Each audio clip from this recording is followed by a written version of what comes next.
Pride and Prejudice, written by Jane Austen, narrated by Stephanie Jones, published 1813.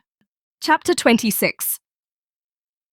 Mrs. Gardiner's caution to Elizabeth was punctually and kindly given on the first favourable opportunity of speaking to her alone. After honestly telling her what she thought, she thus went on. "You are too sensible a girl, Lizzie, to fall in love merely because you are warned against it, and therefore I am not afraid of speaking openly. Seriously, I would have you be on your guard. Do not involve yourself or endeavour to involve him in an affection which the want of fortune would make so very imprudent. I have nothing to say against him. He is a most interesting young man, and if he had the fortune he ought to have, I should think you could not do better. But as it is, you must not let your fancy run away with you. You have sense, and we all expect you to use it. Your father would depend on your resolution and good conduct, I am sure. You must not disappoint your father." "My dear aunt, this is being serious indeed." "Yes, and I hope to engage you to be serious likewise." "Well then, you need not be under any alarm. I will take care of myself, and of Mr. Wickham too. He shall not be in love with me, if I can prevent it." "Elizabeth, you are not serious now." "I beg your pardon. I will try again. At present I am not in love with Mr. Wickham. No, I certainly am not. But he is, beyond all comparison, the most agreeable man I ever saw, and if he becomes really attached to me, I believe it will be better that he should not. I see the imprudence of it. Oh, that abominable Mr. Darcy! My father's opinion of me does me the greatest honour, and I should be miserable to forfeit it. My father, however, is partial to Mr. Wickham. In short, my dear aunt, I should be very sorry to be the means of making any of you unhappy. But since we see every day that where there is affection, young people are seldom withheld by immediate want of fortune from entering into engagements with each other, how can I promise to be wiser than so many of my fellow creatures if I am tempted? Or how am I even to know that it would be wisdom to resist? All that I can promise you, therefore, is not to be in a hurry. I will not be in a hurry to believe myself his first object. When I am in company with him, I will not be wishing. In short, I will do my best. Perhaps it will be as well if you discourage his coming here so very often. At least you should not remind your mother of inviting him." "As I did the other day," said Elizabeth with a conscious smile. "Very true. It will be wise in me to refrain from that. But do not imagine that he is always here so often. It is on your account that he has been so frequently invited this week. You know my mother's ideas as to the necessity of constant company for her friends. But really, and upon my honour, I will try to do what I think to be the wisest, and now I hope you are satisfied."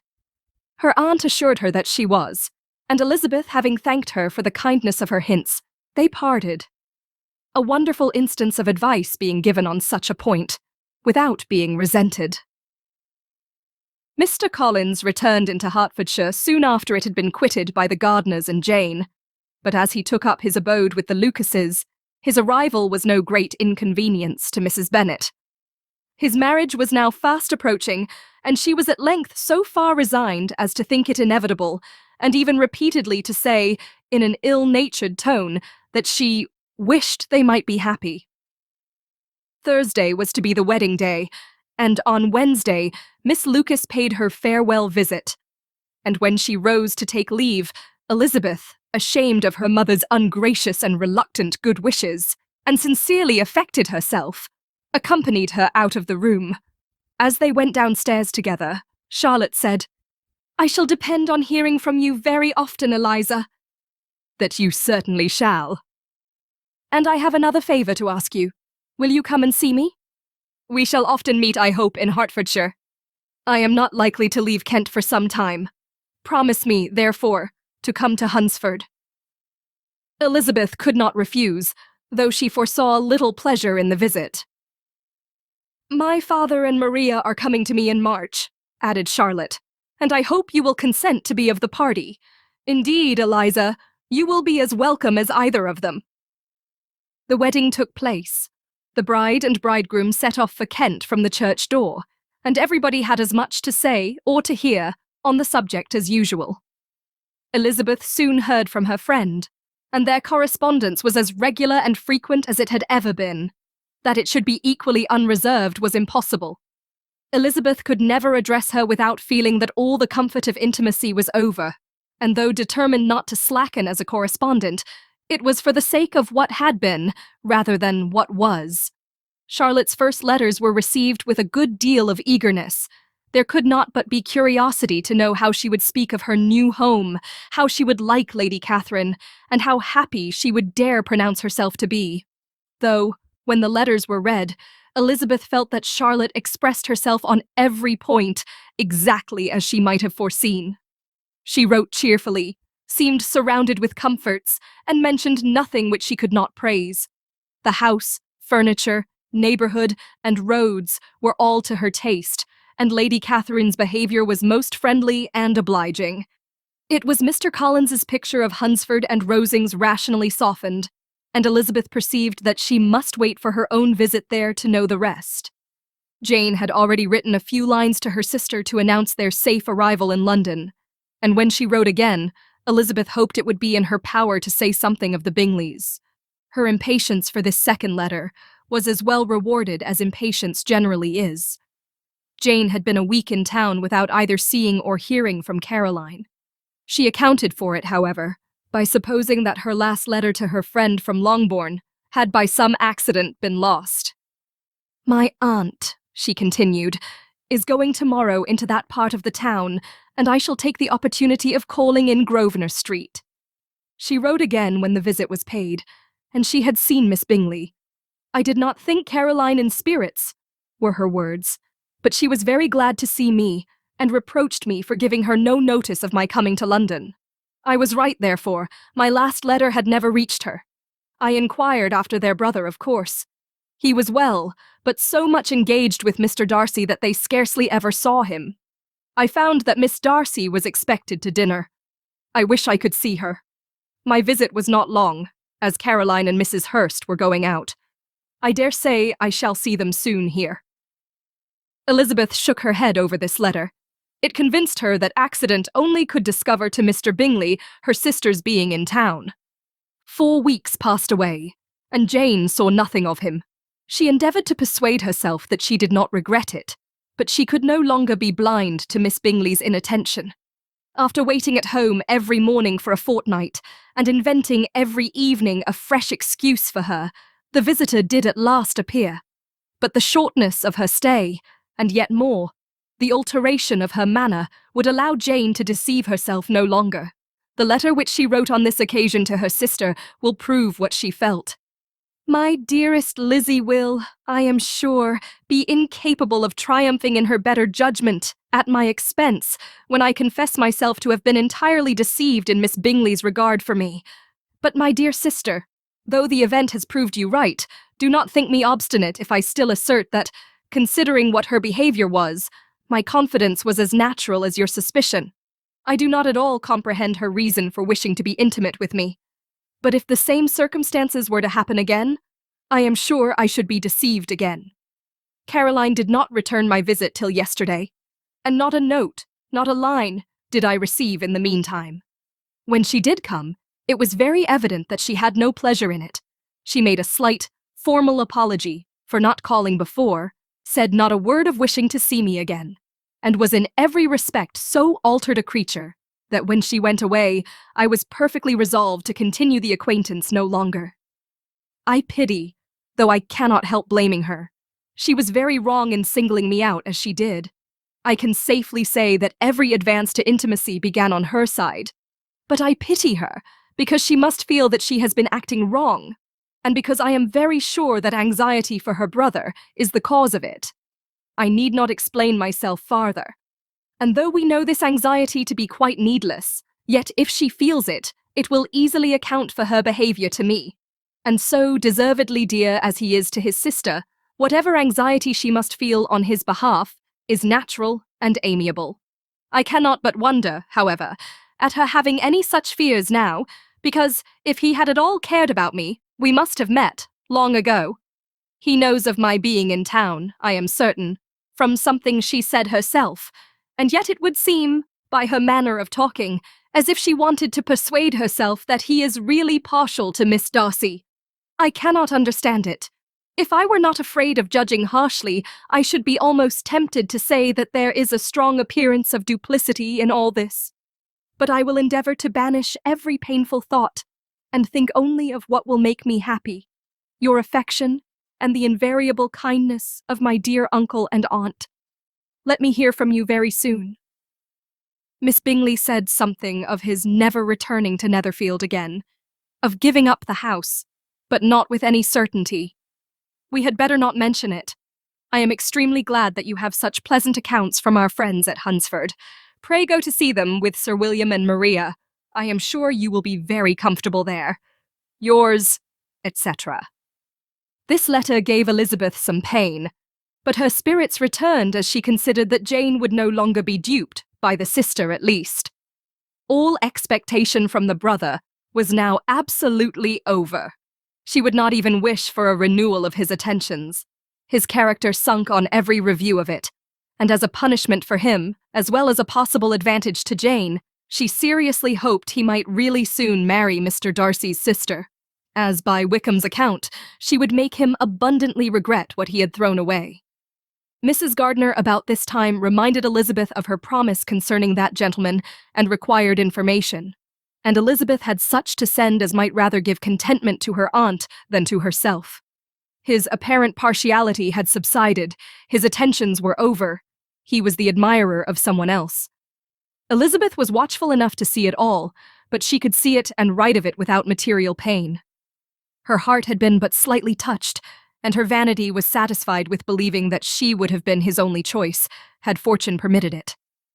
The sudden acquisition of £10,000 was the most remarkable charm of the young lady, to whom he was now rendering himself agreeable.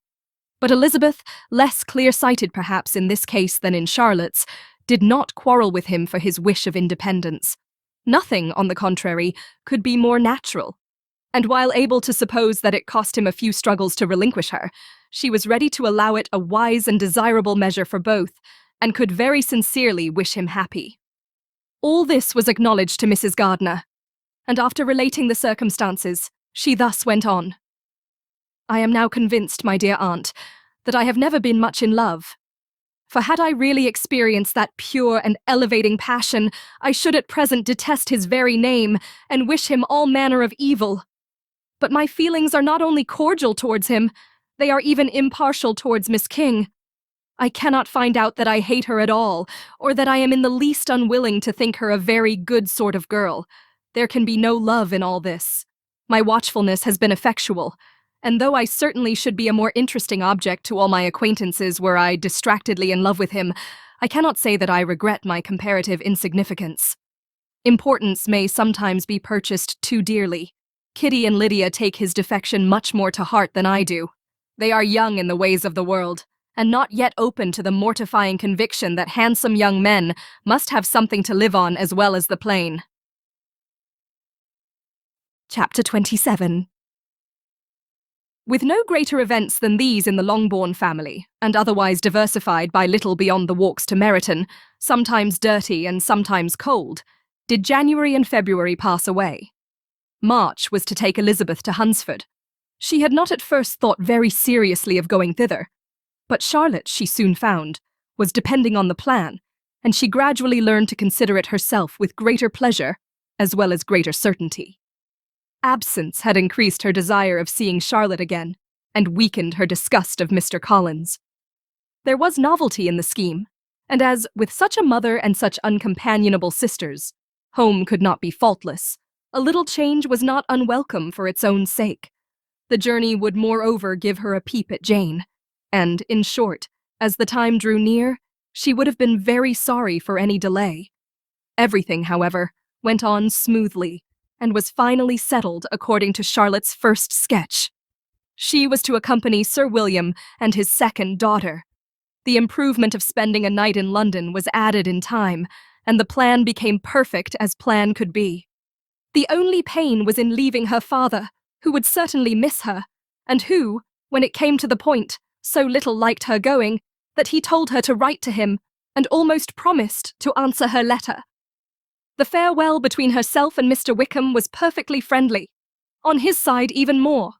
His present pursuit could not make him forget that Elizabeth had been the first to excite and to deserve his attention, the first to listen and to pity, the first to be admired, and in his manner of bidding her adieu, wishing her every enjoyment, reminding her of what she was to expect in Lady Catherine de Bourgh, and trusting their opinion of her, their opinion of everybody, would always coincide.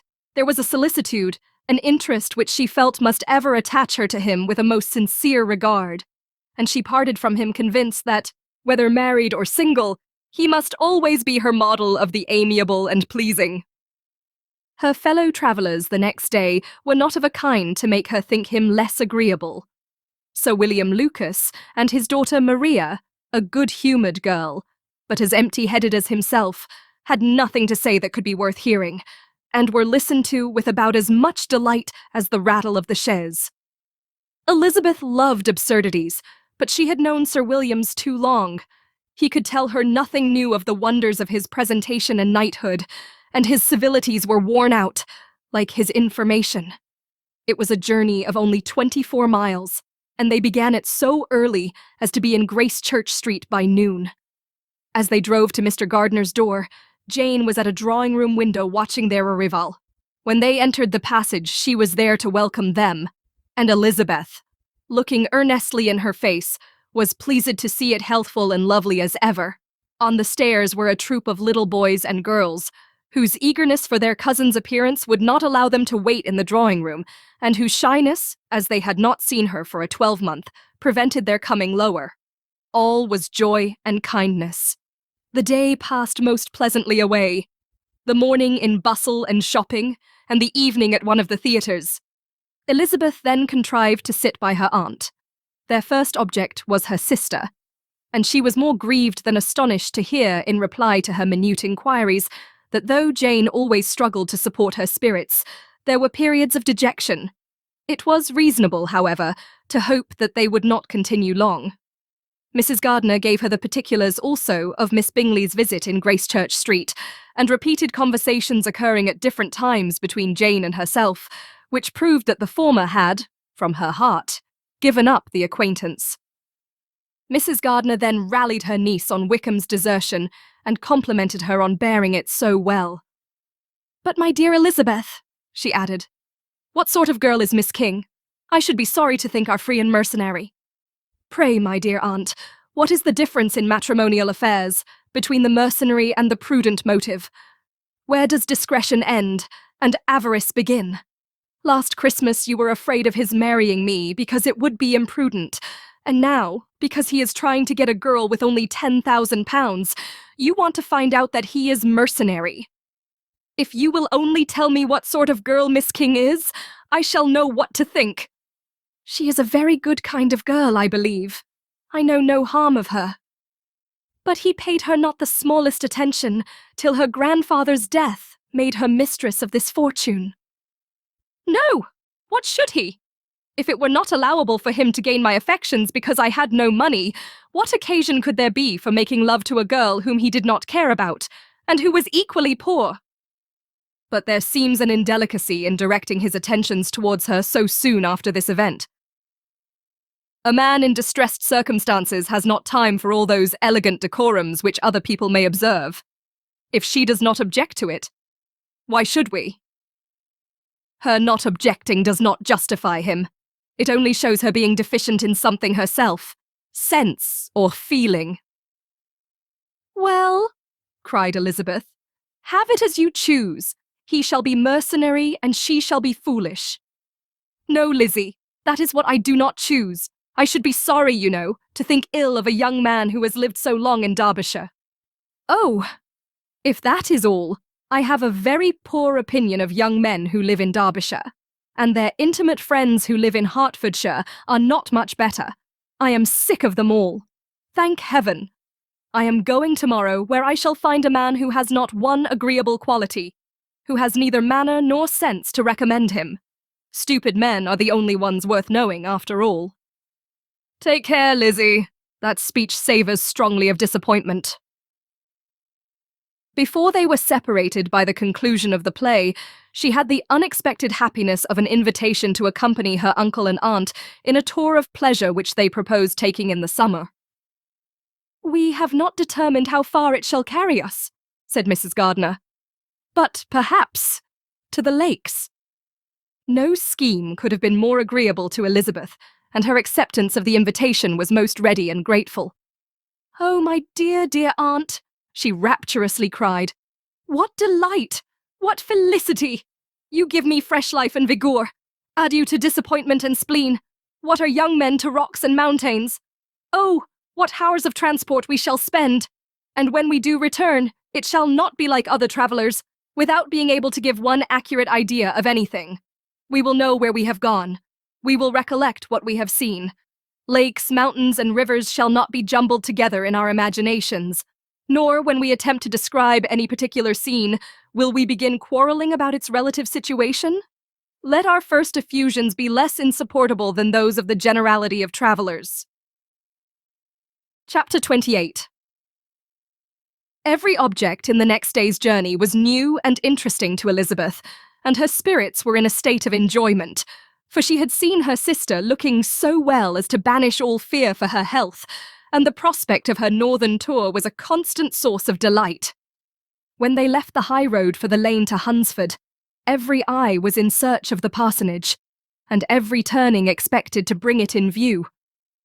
The palings of Rosings Park was their boundary on one side. Elizabeth smiled at the recollection of all that she had heard of its inhabitants. At length the parsonage was discernible, the garden sloping to the road, the house standing in it, the green pales and the laurel hedge. Everything declared they were arriving. Mr. Collins and Charlotte appeared at the door, and the carriage stopped at the small gate which led by a short gravel walk to the house, amidst the nods and smiles of the whole party. In a moment they were all out of the chaise, rejoicing at the sight of each other. Mrs. Collins welcomed her friend with the liveliest pleasure, and Elizabeth was more and more satisfied with coming when she found herself so affectionately received. She saw instantly that her cousin's manners were not altered by his marriage. His formal civility was just what it had been, and he detained her some minutes at the gate to hear and satisfy his inquiries after all her family. They were then, with no other delay than his pointing out the neatness of the entrance, taken into the house, and as soon as they were in the parlour, he welcomed them a second time, with ostentatious formality to his humble abode, and punctually repeated all his wife's offers of refreshment. Elizabeth was prepared to see him in his glory, and she could not help in fancying that in displaying the good proportion of the room, its aspect and its furniture, he addressed himself particularly to her, as if wishing to make her feel what she had lost in refusing him. But though everything seemed neat and comfortable, she was not able to gratify him by any sigh of repentance, and rather looked with wonder at her friend that she could have so cheerful an air with such a companion. When Mr. Collins said anything of which his wife might reasonably be ashamed, which certainly was not unseldom, she involuntarily turned her eye on Charlotte. Once or twice she could discern a faint blush, but in general Charlotte wisely did not hear. After sitting long enough to admire every article of furniture in the room, from the sideboard to the fender, to give an account of their journey and of all that had happened in London, Mr. Collins invited them to take a stroll in the garden, which was large and well laid out, and to the cultivation of which he attended himself. To work in this garden was one of his most respectable pleasures, and Elizabeth admired the command of countenance with which Charlotte talked of the healthfulness of the exercise, and owned she encouraged it as much as possible. Here, leading the way through every walk and cross-walk, and scarcely allowing them an interval to utter the praises he asked for, every view was pointed out with a minuteness which left beauty entirely behind. He could number the fields in every direction, and could tell how many trees there were in the most distant clump. But of all the views which his garden, or which the country or kingdom could boast, none were to be compared with the prospect of Rosings, afforded by an opening in the trees that bordered the park nearly opposite the front of his house. It was a handsome modern building, well situated on rising ground.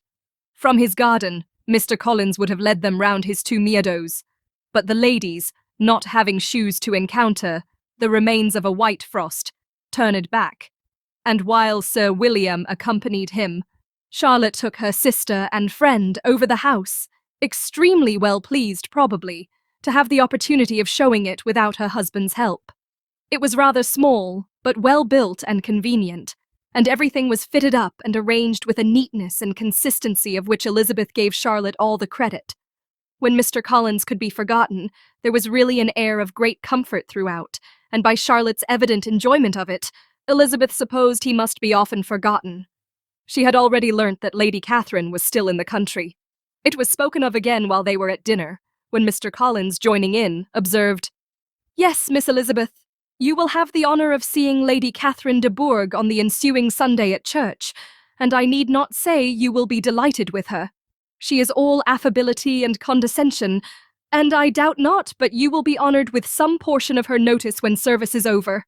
I have scarcely any hesitation in saying she will include you and my sister Maria in every invitation with which she honours us during your stay here. Her behaviour to my dear Charlotte is charming. We dine at Rosings twice every week, and are never allowed to walk home. Her ladyship's carriage is regularly ordered for us. I should say, one of her ladyship's carriages, for she has several. Lady Catherine is a very respectable, sensible woman indeed," added Charlotte, "and a most attentive neighbour." "Very true, my dear. That is exactly what I say. She is the sort of woman whom one cannot regard with too much deference." The evening was spent chiefly in talking over Hertfordshire news, and telling again what had already been written. And when it closed, Elizabeth, in the solitude of her chamber, had to meditate upon Charlotte's degree of contentment, to understand her address in guiding, and composure in bearing with, her husband, and to acknowledge that it was all done very well.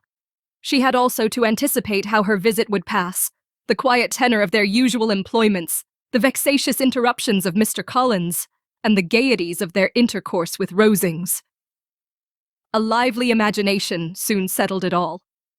About the middle of the next day, as she was in her room getting ready for a walk, a sudden noise below seemed to speak the whole house in confusion, and, after listening a moment, she heard somebody running upstairs in a violent hurry and calling loudly after her. She opened the door and met Maria in the landing place, who, breathless with agitation, cried out, "Oh, my dear Eliza, pray make haste and come into the dining room, for there is such a sight to be seen. I will not tell you what it is. Make haste and come down this moment." Elizabeth asked questions in vain. Maria would tell her nothing more, and down they ran into the dining room, which fronted the lane, in quest of this wonder. It was two ladies stopping in a low phaeton at the garden gate. "And is this all?" cried Elizabeth. "I expected at least that the pigs were got into the garden, and here is nothing but Lady Catherine and her daughter." "La, my dear," said Maria, quite shocked at the mistake. "It is not Lady Catherine. The old lady is Mrs. Jenkinson, who lives with them. The other is Miss de Bourgh. Only look at her. She is quite a little creature. Who would have thought that she could be so thin and small? She is abominably rude to keep Charlotte out of doors in all this wind. Why does she not come in?" "Oh, Charlotte says she hardly ever does. It is the greatest of favours when Miss de Bourgh comes in." "I like her appearance," said Elizabeth, struck with other ideas. "She looks sickly and cross. Yes, she will do for him very well. She will make him a very proper wife." Mr. Collins and Charlotte were both standing at the gate in conversation with the ladies, and Sir William, to Elizabeth's high diversion, was stationed in the doorway, in earnest contemplation of the greatness before him, and constantly bowing whenever Miss de Bourgh looked that way. At length there was nothing more to be said. The ladies drove on, and the others returned into the house. Mr. Collins no sooner saw the two girls than he began to congratulate them on their good fortune, which Charlotte explained by letting them know that the whole party was asked to dine at Rosings the next day. Chapter 29. Mr. Collins's triumph, in consequence of this invitation, was complete. The power of displaying the grandeur of his patroness to his wondering visitors, and of letting them see her civility towards himself and his wife, was exactly what he had wished for. and that an opportunity of doing it should be given so soon was such an instance of Lady Catherine's condescension as he knew not how to admire enough. "I confess," said he, "that I should not have been at all surprised by her ladyship's asking us on Sunday to drink tea and spend the evening at Rosings. I rather expected, from my knowledge of her affability, that it would happen.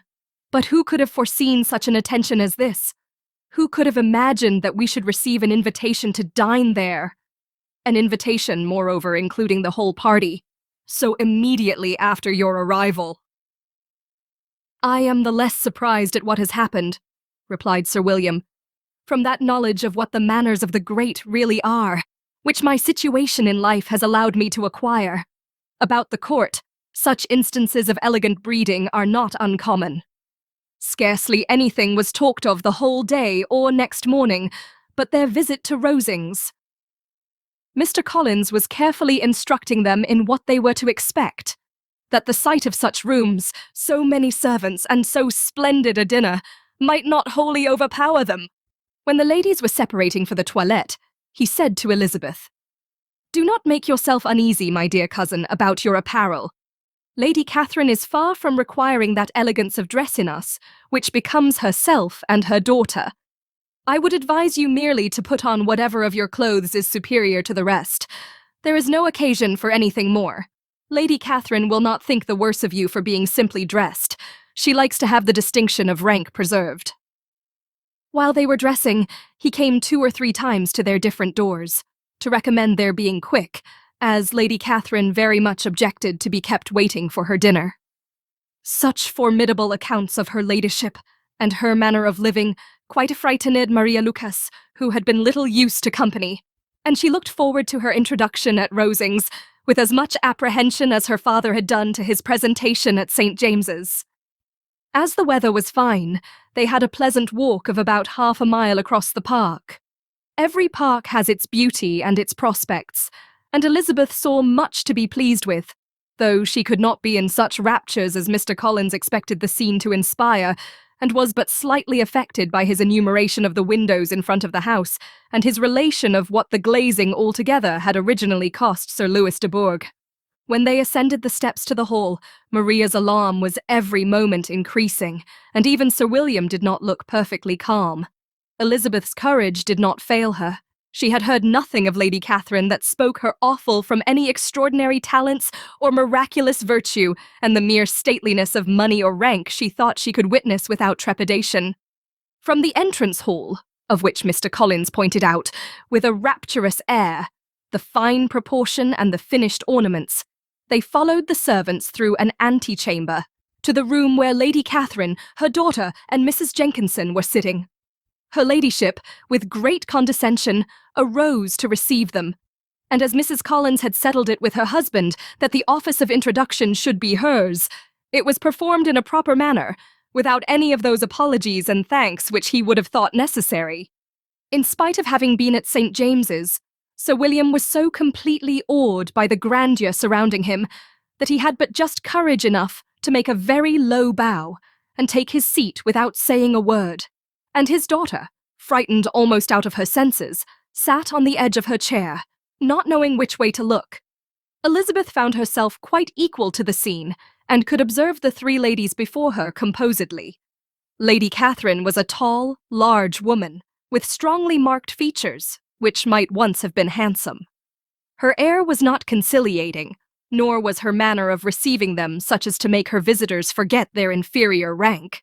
She was not rendered formidable by silence, but whatever she said was spoken in so authoritative a tone as marked her self-importance, and brought Mr. Wickham immediately to Elizabeth's mind, and from the observation of the day altogether, she believed Lady Catherine to be exactly what he represented. When, after examining the mother, in whose countenance and deportment she soon found some resemblance of Mr. Darcy, she turned her eyes on the daughter, she could almost have joined in Maria's astonishment at her being so thin and so small. There was neither in figure nor face any likeness between the ladies. Miss de Bourgh was pale and sickly, her features, though not plain, were insignificant, and she spoke very little, except in a low voice to Mrs. Jenkinson, in whose appearance there was nothing remarkable, and who was entirely engaged in listening to what she said and placing a screen in the proper direction before her eyes. After sitting a few minutes, they were all sent to one of the windows to admire the view, Mr. Collins attending them to point out its beauties, and Lady Catherine kindly informing them that it was much better worth looking at in the summer. The dinner was exceedingly handsome, and there were all the servants and all the articles of plate which Mr. Collins had promised.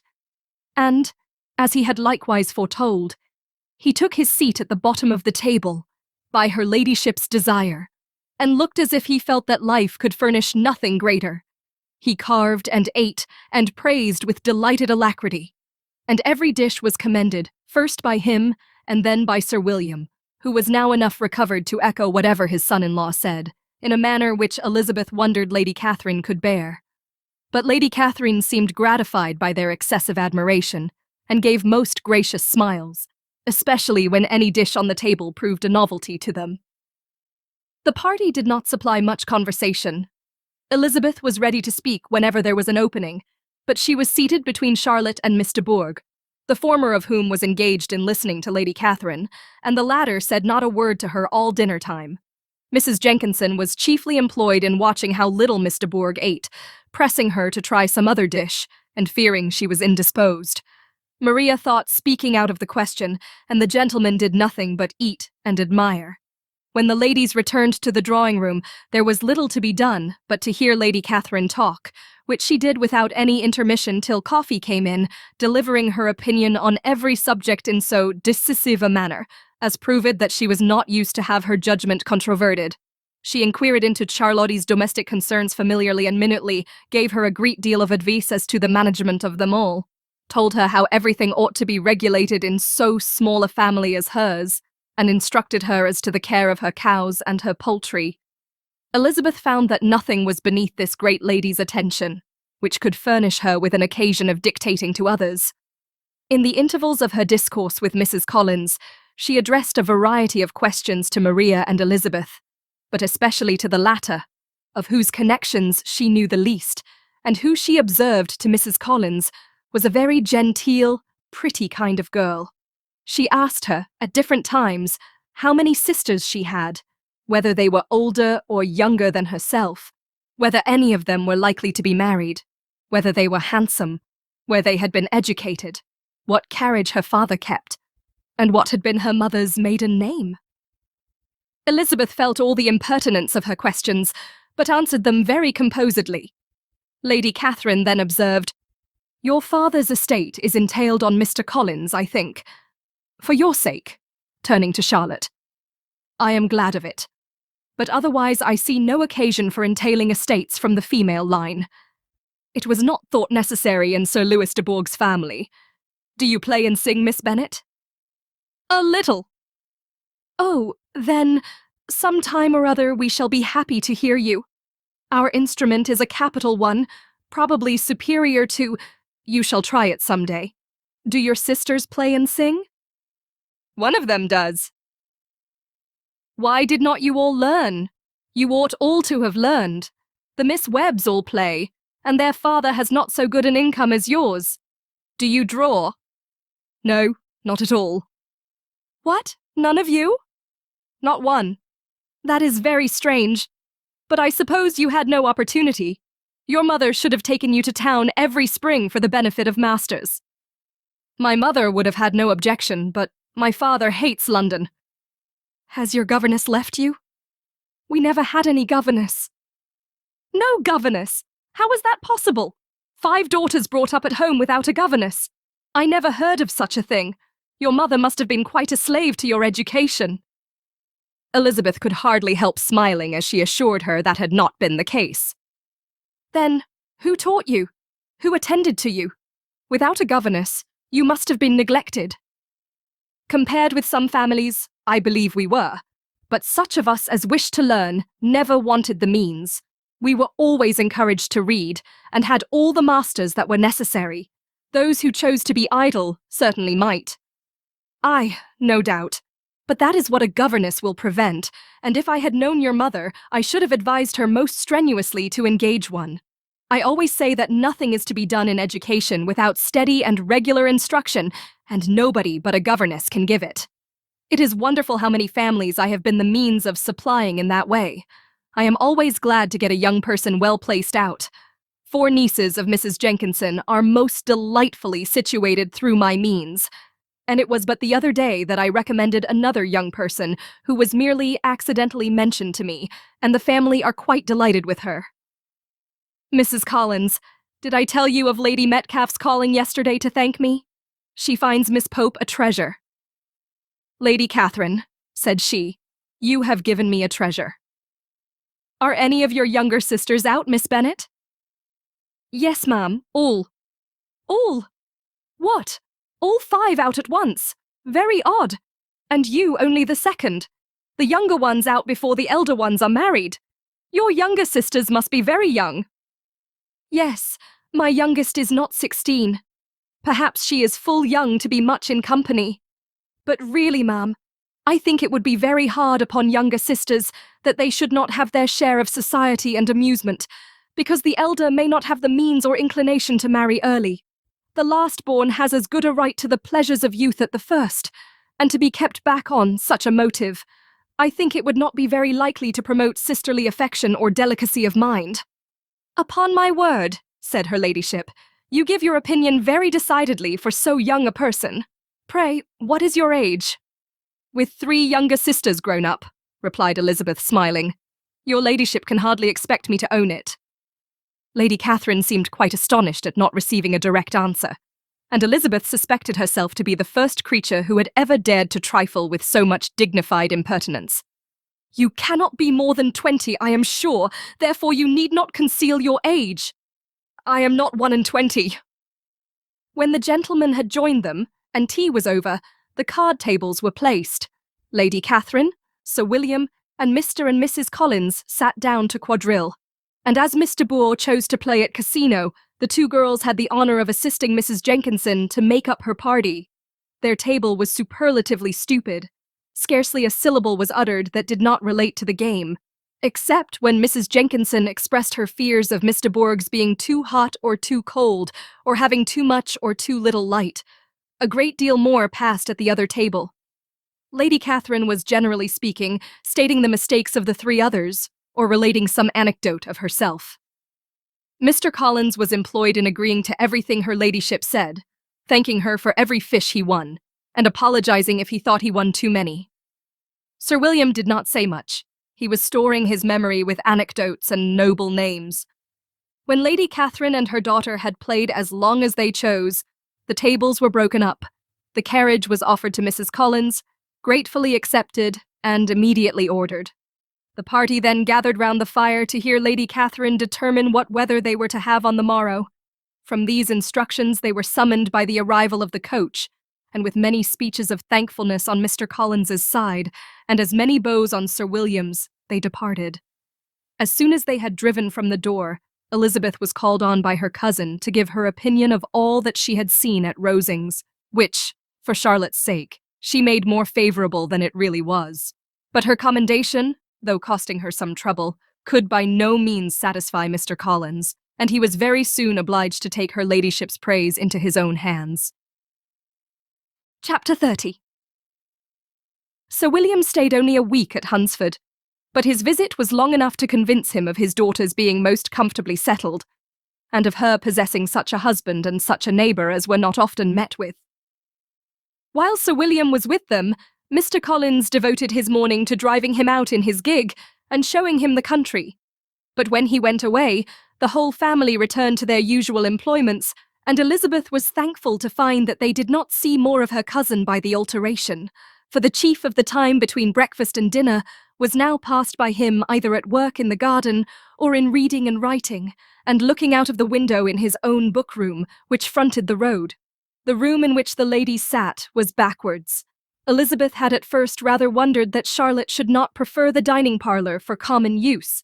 It was a better-sized room, and had a more pleasant aspect, but she soon saw that her friend had an excellent reason for what she did, for Mr. Collins would undoubtedly have been much less in his own apartment had they sat in one equally lively, and she gave Charlotte credit for the arrangement. From the drawing-room they could distinguish nothing in the lane. and were indebted to Mr. Collins for the knowledge of what carriages went along, and how often especially Miss de Bourgh drove by in her phaeton, which he never failed coming to inform them of, though it happened almost every day. She not unfrequently stopped at the parsonage and had a few minutes' conversation with Charlotte, but was scarcely ever prevailed upon to get out.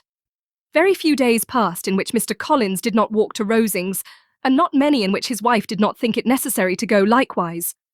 Until Elizabeth recollected that there might be other family livings to be disposed of, she could not understand the sacrifice of so many hours. Now and then, they were honoured with a call from her ladyship, and nothing escaped her observation that was passing in the room during these visits. She examined into their employments, looked at their work, and advised them to do it differently, found fault with the arrangement of the furniture, or detected the housemaid in negligence, and if she accepted any refreshment, seemed to do it only for the sake of finding out that Mrs. Collins's joints of meat were too large for her family. Elizabeth soon perceived that though this great lady was not in commission of the peace of the county, she was a most active magistrate in her own parish, the minutest concerns of which were carried to her by Mr. Collins, and whenever any of the cottagers were disposed to be quarrelsome, discontented, or too poor, she sallied forth into the village to settle their differences, silence their complaints, and scold them into harmony and plenty. The entertainment of dining at Rosings was repeated about twice a week, and allowing for the loss of Sir William, and there being only one card table in the evening, every such entertainment was the counterpart of the first. Their other engagements were few, as the style of living in the neighbourhood in general was beyond Mr. Collins's reach. This, however, was no evil to Elizabeth, and upon the whole she spent her time comfortably enough. There were half-hours of pleasant conversation with Charlotte, and the weather was so fine for the time of year that she had often great enjoyment out of doors. Her favourite walk, and where she frequently went while the others were calling on Lady Catherine, was along the open grove which edged that side of the park, where there was a nice sheltered path, which no one seemed to value but herself, and where she felt beyond the reach of Lady Catherine's curiosity. In this quiet way, the first fortnight of her visit soon passed away. Easter was approaching, and the week preceding it was to bring an addition to the family at Rosings, which in so small a circle must be important. Elizabeth had heard soon after her arrival that Mr. Darcy was expected there in the course of a few weeks, and though there were not many of her acquaintances whom she did not prefer, his coming would furnish one comparatively new to look at in their Rosings parties, and she might be amused in seeing how hopeless Miss Bingley's designs on him were by his behaviour to his cousin, for whom he was evidently destined by Lady Catherine, who talked of his coming with the greatest satisfaction, spoke of him in terms of the highest admiration, and seemed almost angry to find that he had already been frequently seen by Miss Lucas and herself. His arrival was soon known at the parsonage, for Mr. Collins was walking the whole morning within view of the lodges opening into Hunsford Lane, in order to have the earliest assurance of it, and after making his bow as the carriage turned into the park, hurried home with the great intelligence. On the following morning, he hastened to Rosings to pay his respects. There were 2 nephews of Lady Catherine to require them, for Mr. Darcy had brought with him a Colonel Fitzwilliam, the younger son of his uncle Lord, and to the great surprise of all the party, when Mr. Collins returned, the gentleman accompanied him. Charlotte had seen them from her husband's room, crossing the road, and immediately running into the other, told the girls what an honour they might expect, adding, "I may thank you, Eliza, for this piece of civility. Mr. Darcy would never have come so soon to wait upon me." Elizabeth had scarcely time to disclaim all right to the compliment before their approach was announced by the doorbell, and shortly afterwards the 3 gentlemen entered the room. Colonel Fitzwilliam, who led the way, was about 30, not handsome, but in person and address, most truly the gentleman. Mr. Darcy looked just as he had been used to look in Hertfordshire, paid his compliments, with his usual reserve, to Mrs. Collins, and whatever might be his feelings toward her friend, met her with every appearance of composure. Elizabeth merely curtsied to him without saying a word. Colonel Fitzwilliam entered into conversation directly with the readiness and ease of a well-bred man, and talked very pleasantly. But his cousin, after having addressed a slight observation on the house and garden to Mrs. Collins, sat for some time without speaking to anybody. At length, however, his civility was so far awakened as to inquire of Elizabeth after the health of her family. She answered him in the usual way, and after a moment's pause, added, "My eldest sister has been in town these 3 months. Have you never happened to see her there?" She was perfectly sensible that he never had, but she wished to see whether he would betray any consciousness of what had passed between the Bingleys and Jane, and she thought he looked a little confused as he answered that he had never been so fortunate as to meet Miss Bennet. The subject was pursued no farther, and the gentleman soon afterwards went away. Chapter 31.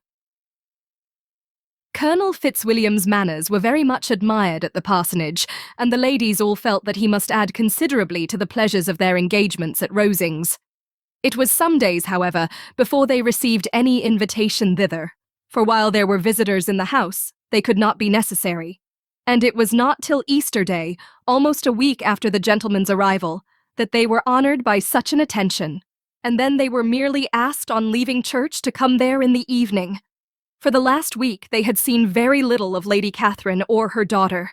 Colonel Fitzwilliam had called at the parsonage more than once during the time, but Mr. Darcy they had seen only at church.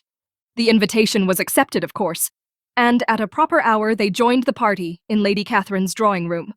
Her ladyship received them civilly, but it was plain that their company was by no means so acceptable as when she could get nobody else, and she was, in fact, almost engrossed by her nephews, speaking to them, especially to Darcy, much more than to any other person in the room.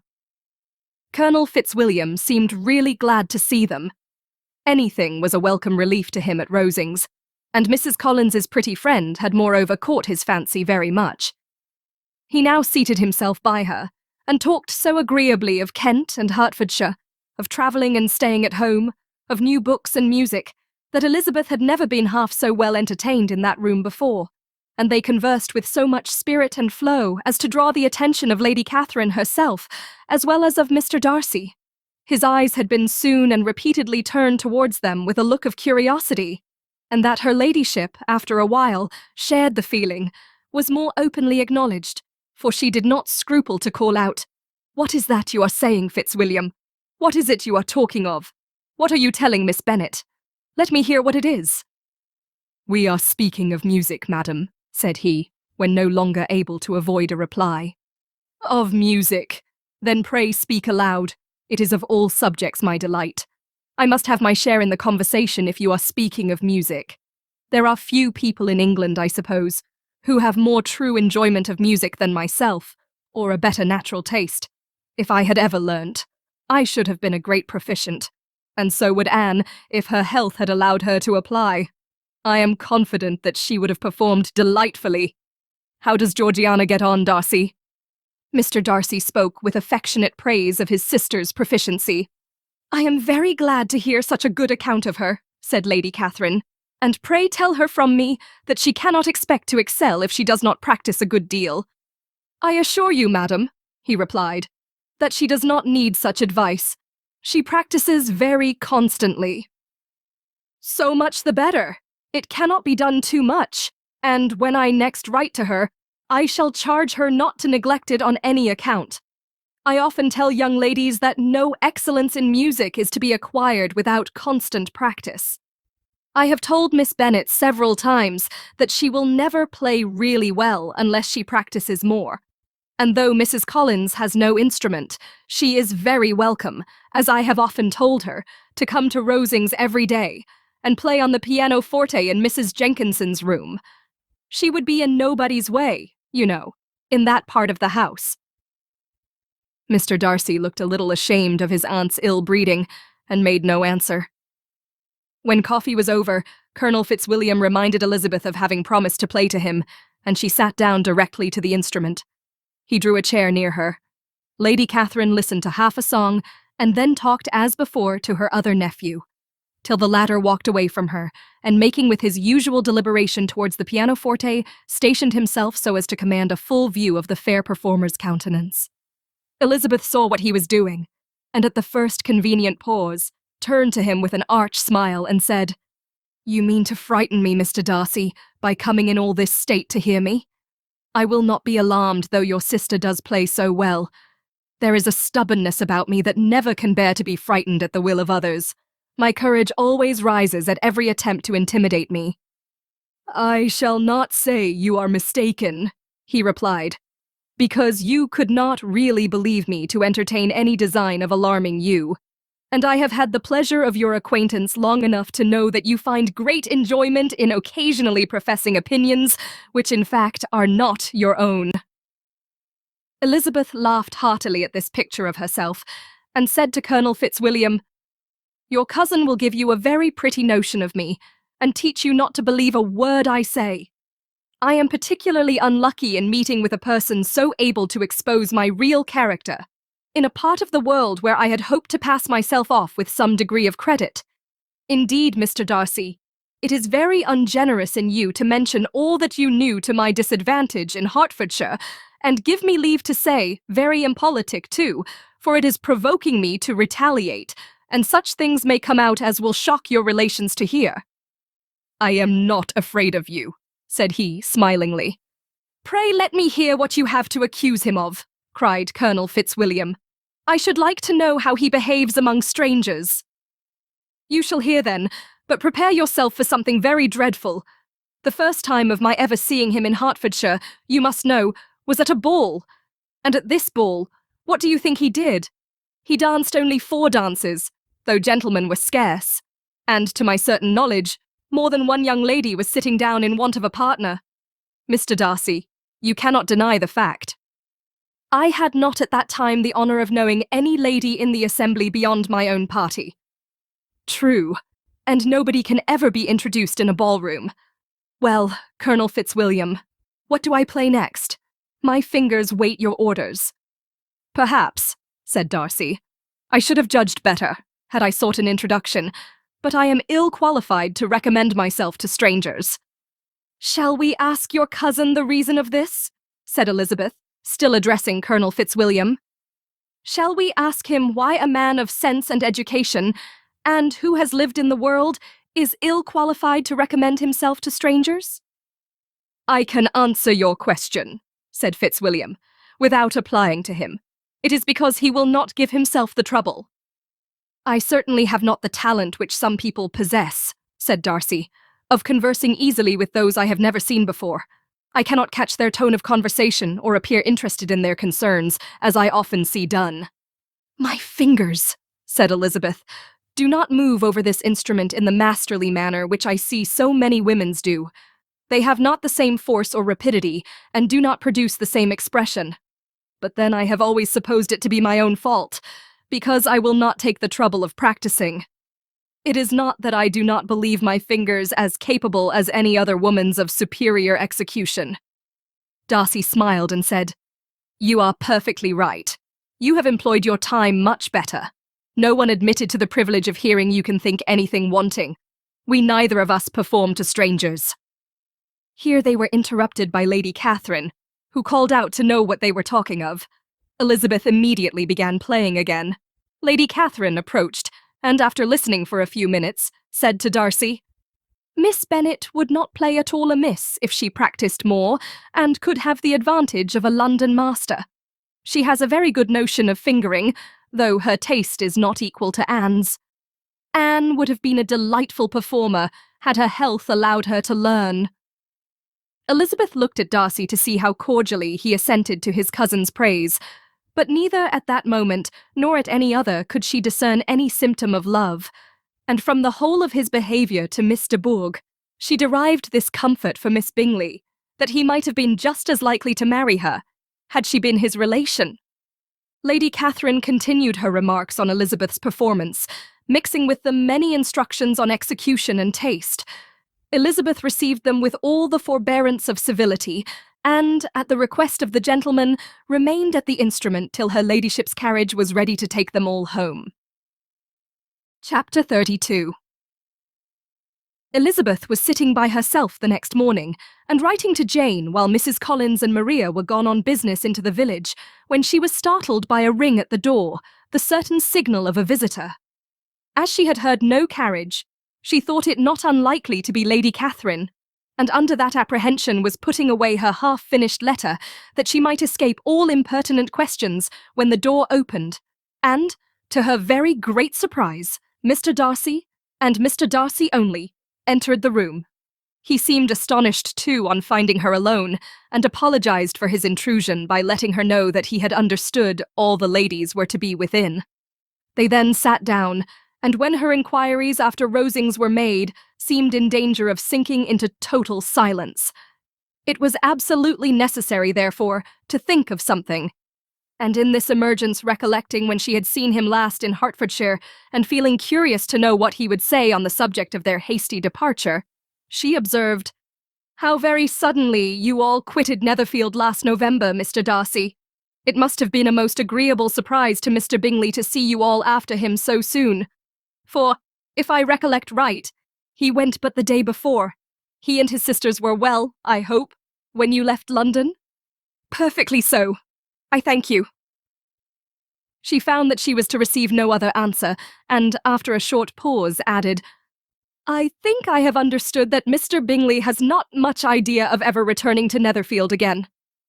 I have never heard him say so, but it is probable that he may spend very little of his time there in the future. He has many friends, and is at a time of life when friends and engagements are continually increasing.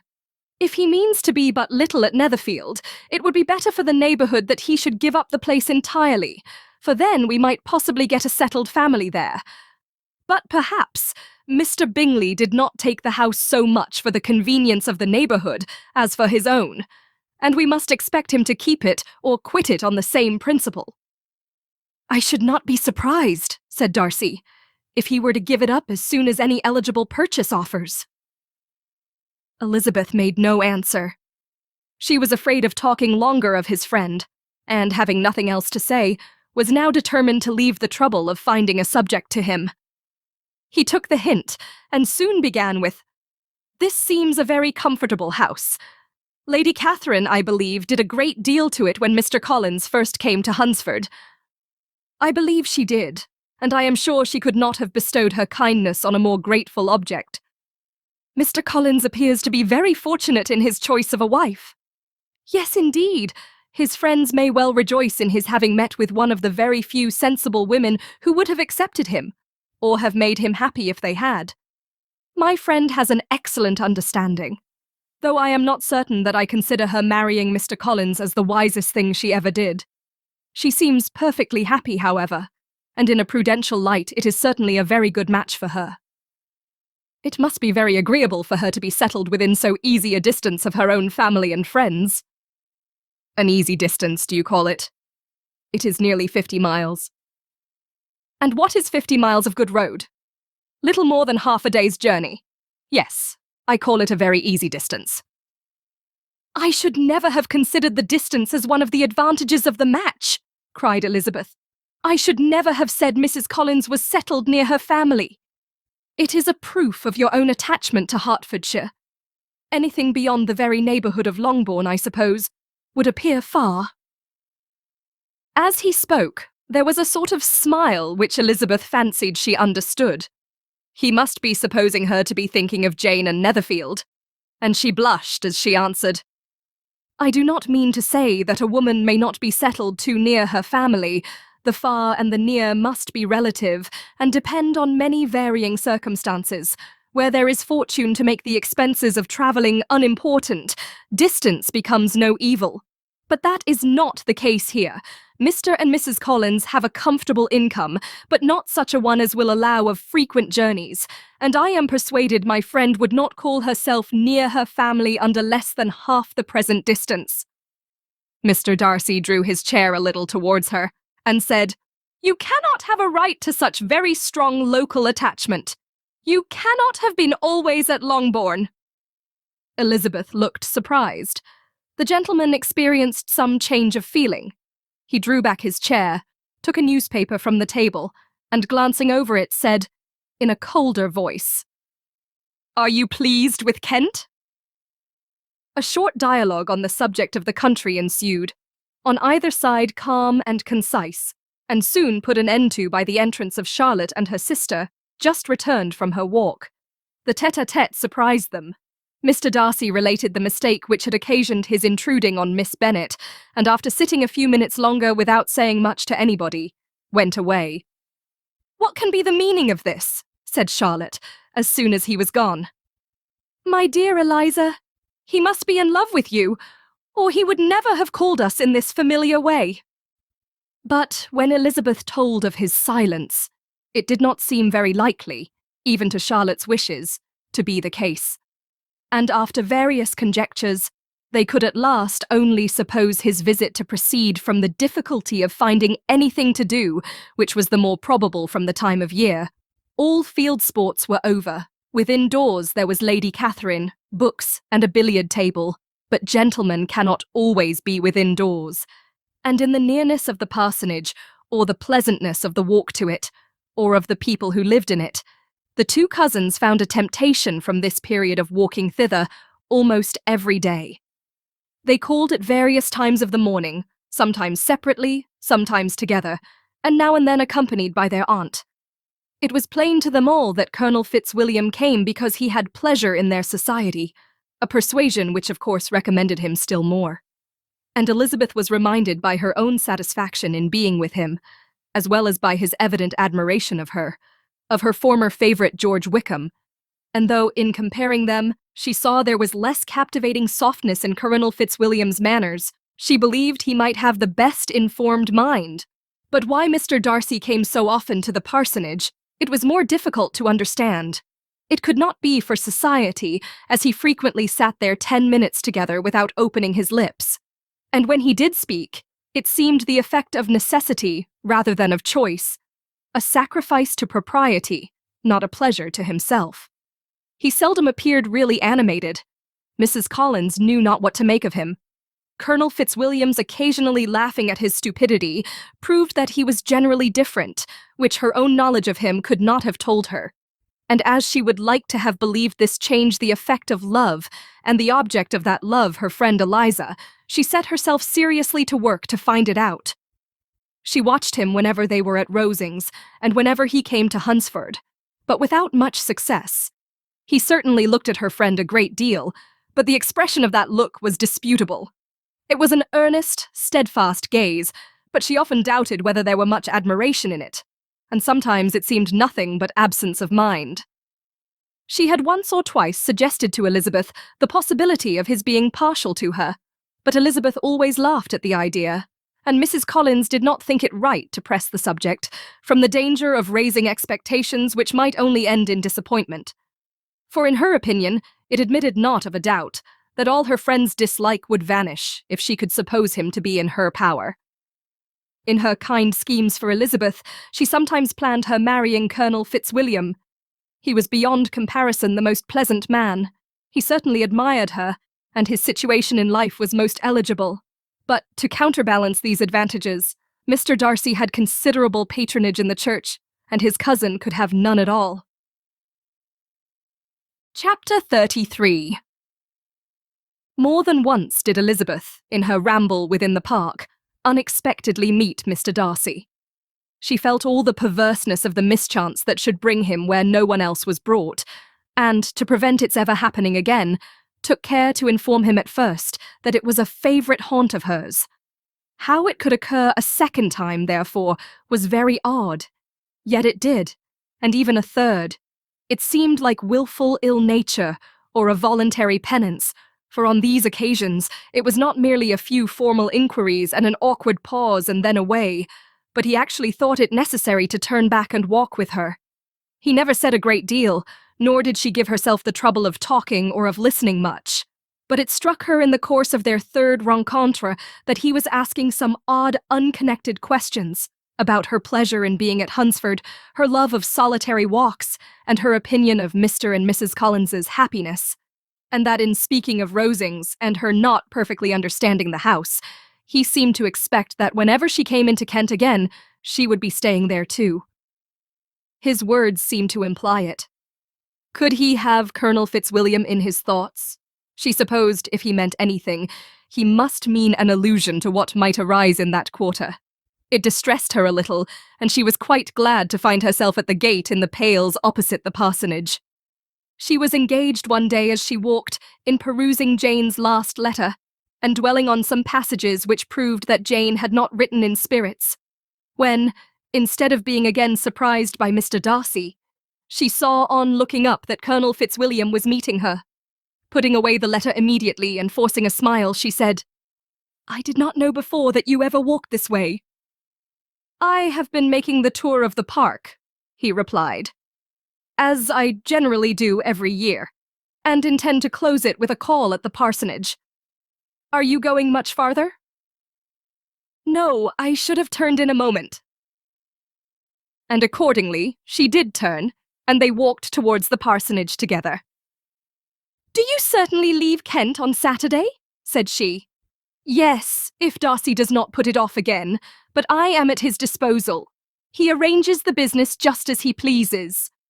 And if not able to please himself in the arrangement, he has at least pleasure in the great power of choice. I do not know anybody who seems more to enjoy the power of doing what he likes than Mr. Darcy." "He likes to have his own way very well," replied Colonel Fitzwilliam, "but so we all do. It is only that he has better means of having it than many others, because he is rich, and many others are poor. I speak feelingly. A younger son, you know, must be inured to self-denial and dependence. In my opinion, the younger son of an earl can know very little of either. Now seriously, what have you ever known of self-denial and dependence? When have you been prevented by want of money from going wherever you chose, or procuring anything you had a fancy for? These are home questions, and perhaps I cannot say that I have experienced many hardships of that nature, but in matters of greater weight, I may suffer from want of money.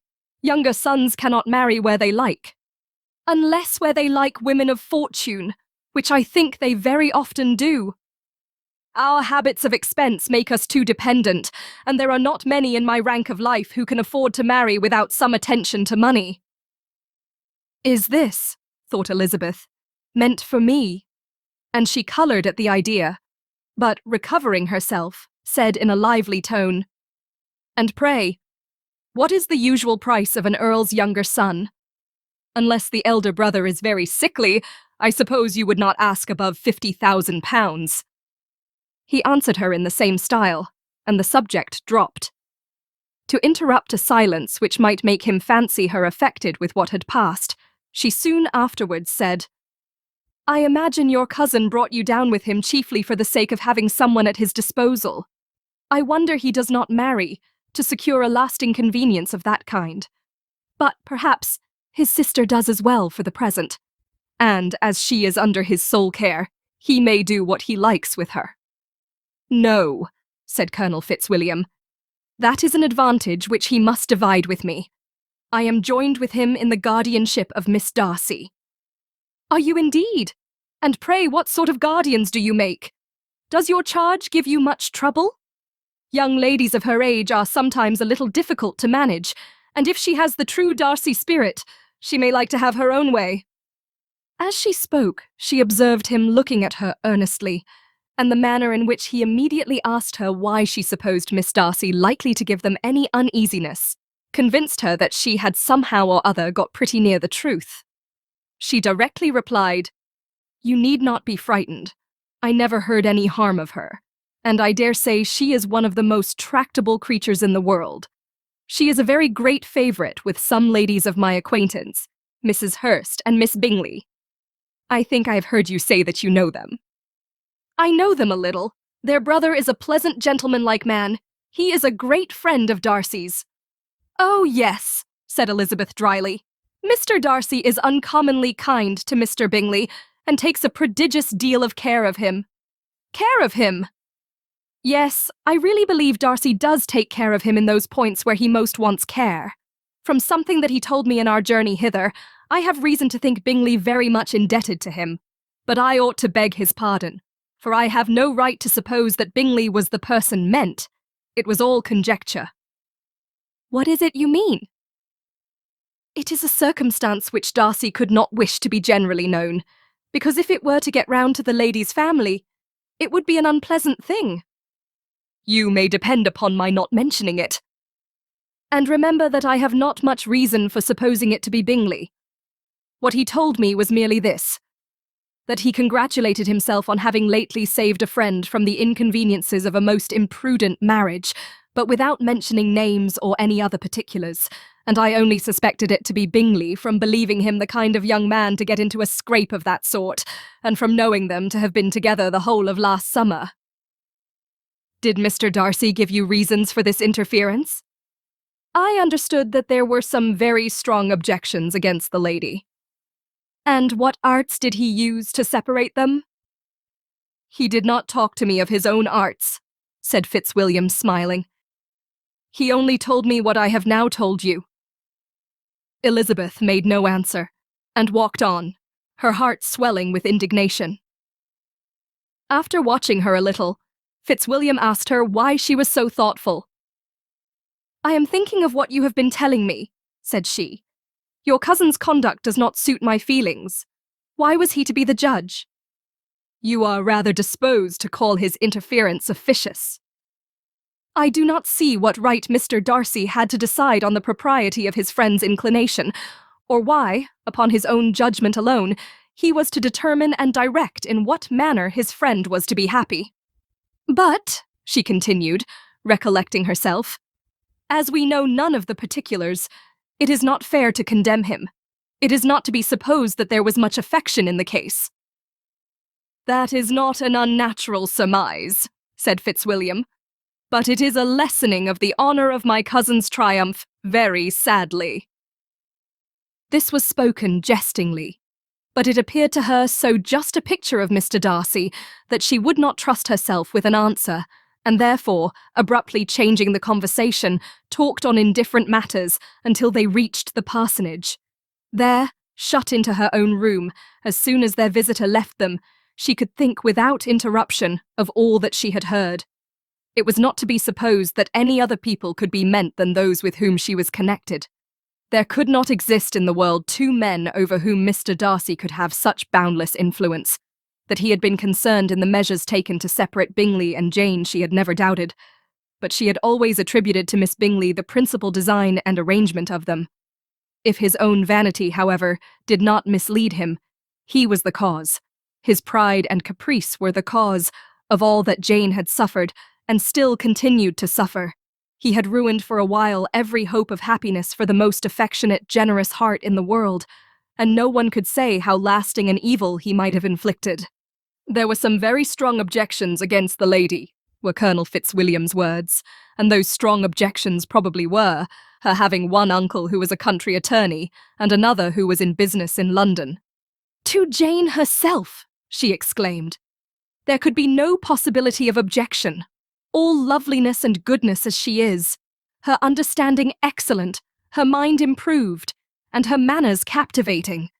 Neither could anything be urged against my father, who, though with some peculiarities, has abilities Mr. Darcy himself need not disdain, and respectability, which he will probably never reach. When she thought of her mother, her confidence gave way a little, but she would not allow that any objections there had material weight with Mr. Darcy, whose pride, she was convinced, would receive a deeper wound from the want of importance in his friends' connections than from their want of sense. And she was quite decided, at last, that he had been partly governed by this worst kind of pride, and partly by the wish of retaining Mr. Bingley for his sister. The agitation and tears which the subject occasioned brought on a headache, and it grew so much worse towards the evening that, added to her unwillingness to see Mr. Darcy, it determined her not to attend her cousins to Rosings, where they were engaged to drink tea. Mrs. Collins, seeing that she was really unwell, did not press her to go, and as much as possible prevented her husband from pressing her.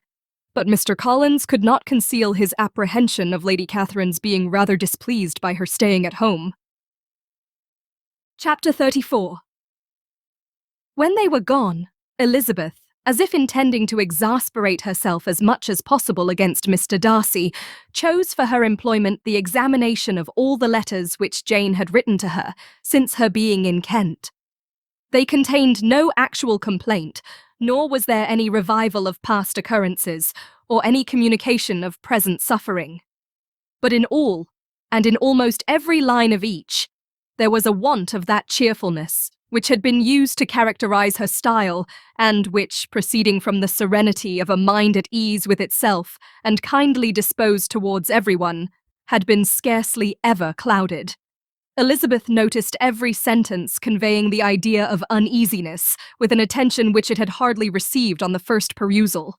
Mr. Darcy's shameful boast of what misery he had been able to inflict gave her a keener sense of her sister's sufferings.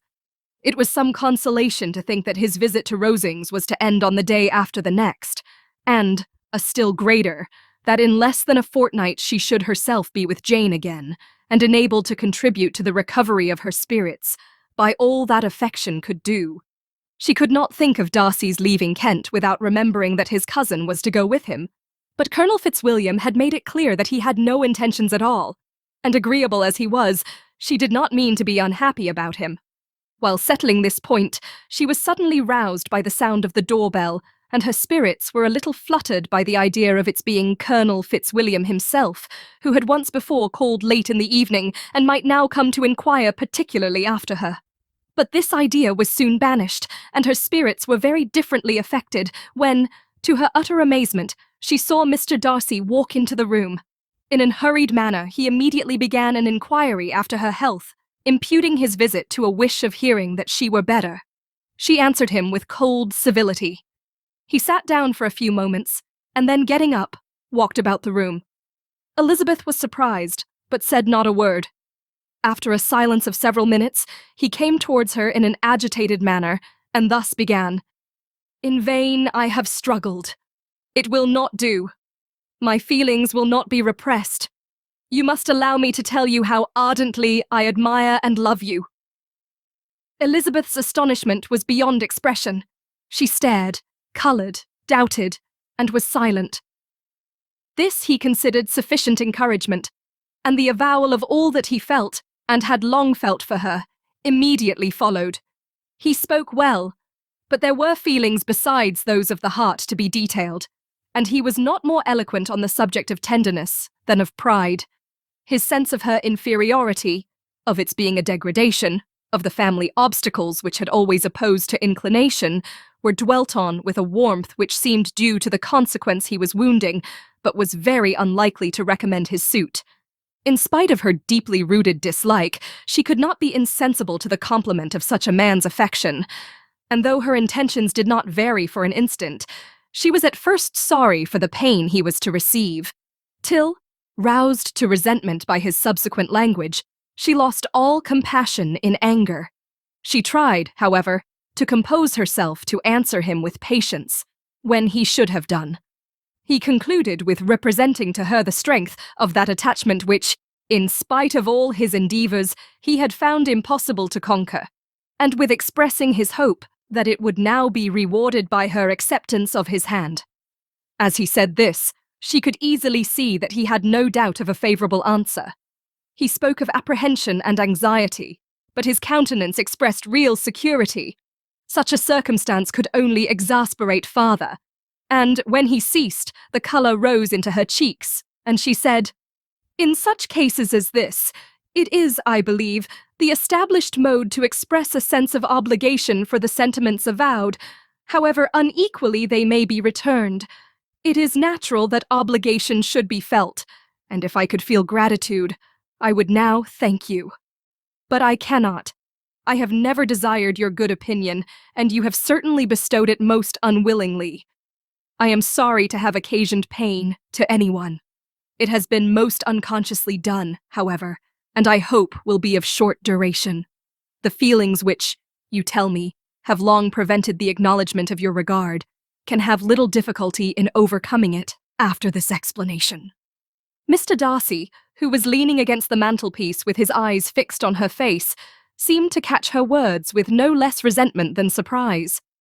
His complexion became pale with anger, and the disturbance of his mind was visible in every feature. He was struggling for the appearance of composure, and would not open his lips till he believed himself to have attained it. The pause was to Elizabeth's feelings dreadful. At length, with a voice of forced calmness, he said, "And this is all the reply which I am to have the honour of expecting. I might, perhaps, wish to be informed why, with so little endeavour at civility, I am thus rejected, but it is of small importance. I might as well inquire, replied she, why, with so evident a desire of offending and insulting me, you chose to tell me that you liked me against your will, against your reason, and even against your character. Was not this some excuse for incivility, if I was uncivil? But I have other provocations. You know I have. Had not my feelings decided against you? Had they been indifferent? Or had they even been favourable? Do you think that any consideration would tempt me to accept the man who has been the means of ruining, perhaps forever, the happiness of a most beloved sister? As she pronounced these words, Mr. Darcy changed colour, but the emotion was short, and he listened without attempting to interrupt her while she continued. I have every reason in the world to think ill of you. No motive can excuse the unjust and ungenerous part you acted there. You dare not, you cannot deny, that you have been the principal, if not the only means of dividing them from each other, of exposing one to the censure of the world for caprice and instability, and the other to its derision for disappointed hopes, and involving them both in misery of the acutest kind. She paused, and saw with no slight indignation that he was listening with an air which proved him wholly unmoved by any feeling of remorse. He even looked at her with a smile of affected incredulity. "Can you deny that you have done it?" she repeated. With assumed tranquillity, he then replied, "I have no wish of denying that I did everything in my power to separate my friend from your sister, or that I rejoice in my success. Towards him, I have been kinder than towards myself."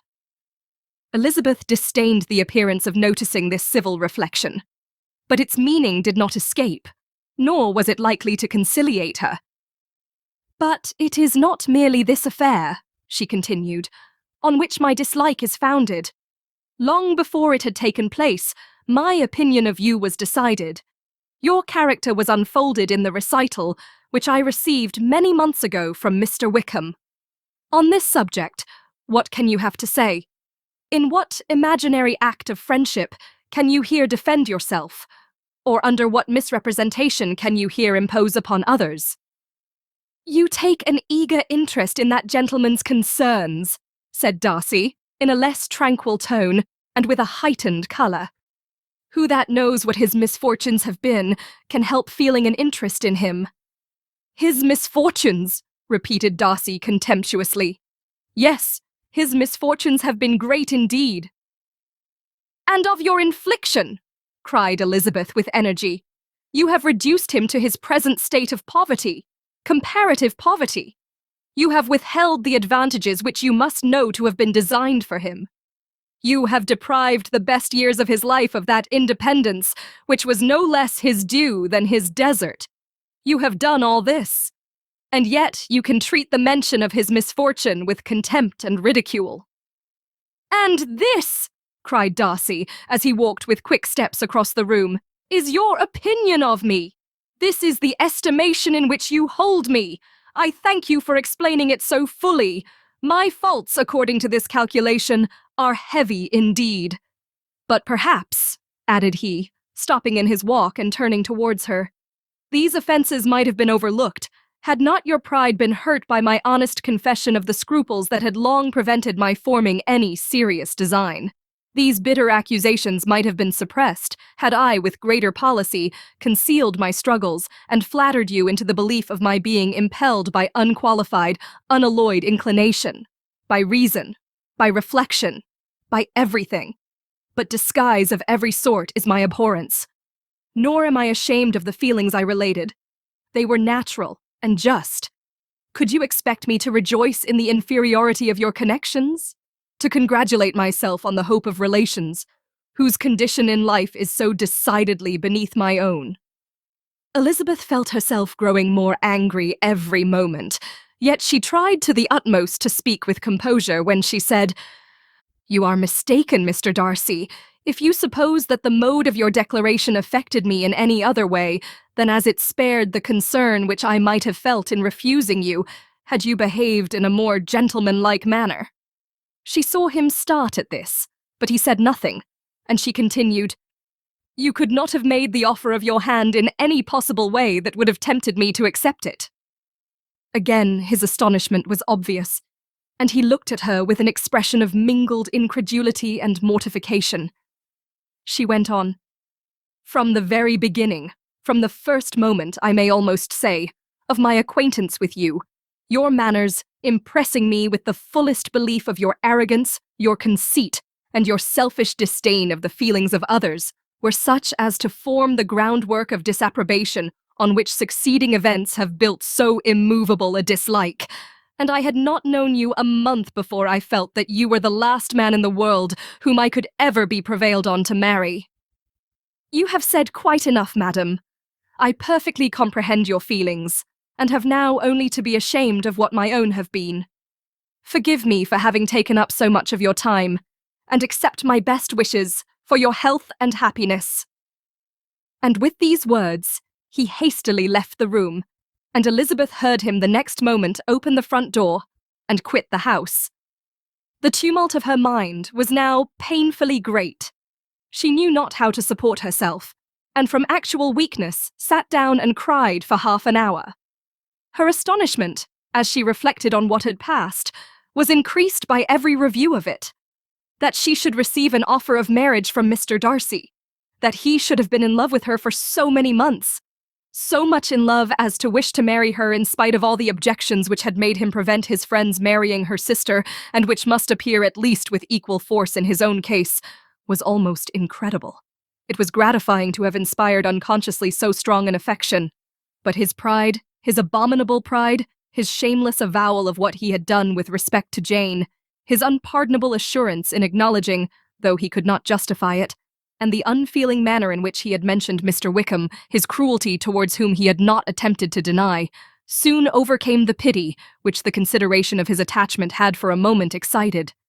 She continued in very agitated reflections, till the sound of Lady Catherine's carriage made her feel how unequal she was to encounter Charlotte's observation, and hurried her away to her room.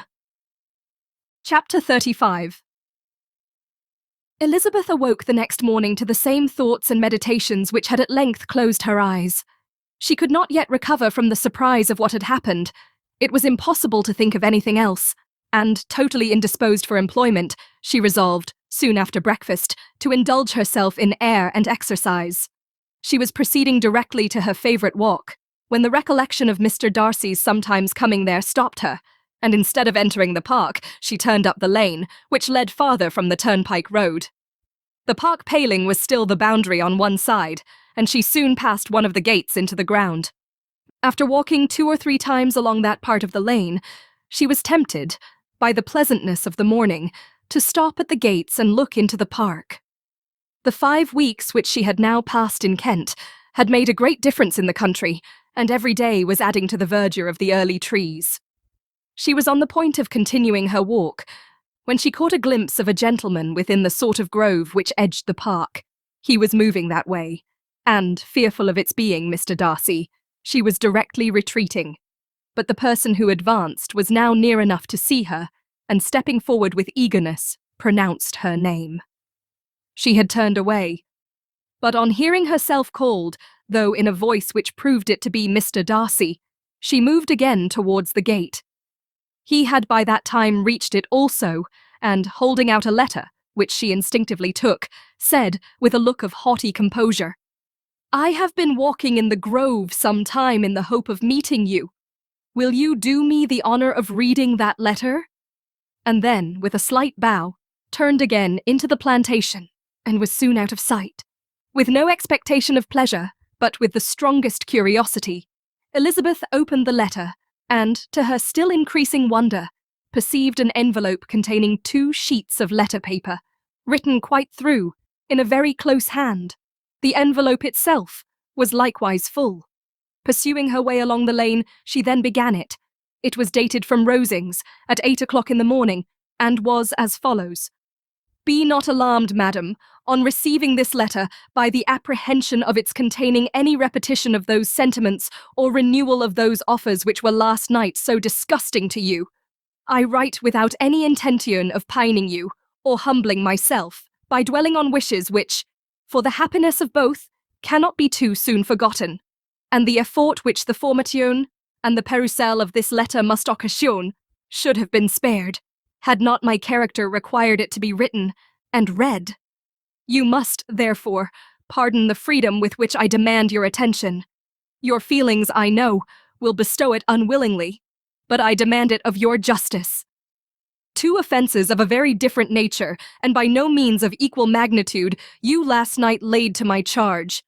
The first mentioned was, that regardless of the sentiments of either, I had detached Mr. Bingley from your sister, and the other, that I had, in defiance of various claims, in defiance of honour and humanity, ruined the immediate prosperity and blasted the prospects of Mr. Wickham. Wilfully and wantonly to have thrown off the companion of my youth, the acknowledged favourite of my father, a young man who had scarcely any other dependence than on our patronage, and who had been brought up to expect its exertion, would be a depravity to which the separation of two young persons, whose affection could be the growth of only a few weeks, could bear no comparison. But from the severity of that blame which was last night so liberally bestowed, respecting each circumstance, I shall hope to be in the future secured, when the following account of my actions and their motives has been read. If, in the explanation of them, which is due to myself, I am under the necessity of relating feelings which may be offensive to yours, I can only say that I am sorry. The necessity must be obeyed, and further apology would be absurd. I had not been long in Hertfordshire before I saw, in common with others, that Bingley preferred your elder sister to any other young woman in the country. But it was not till the evening of the dance at Netherfield that I had any apprehension of his feeling a serious attachment. I had often seen him in love before.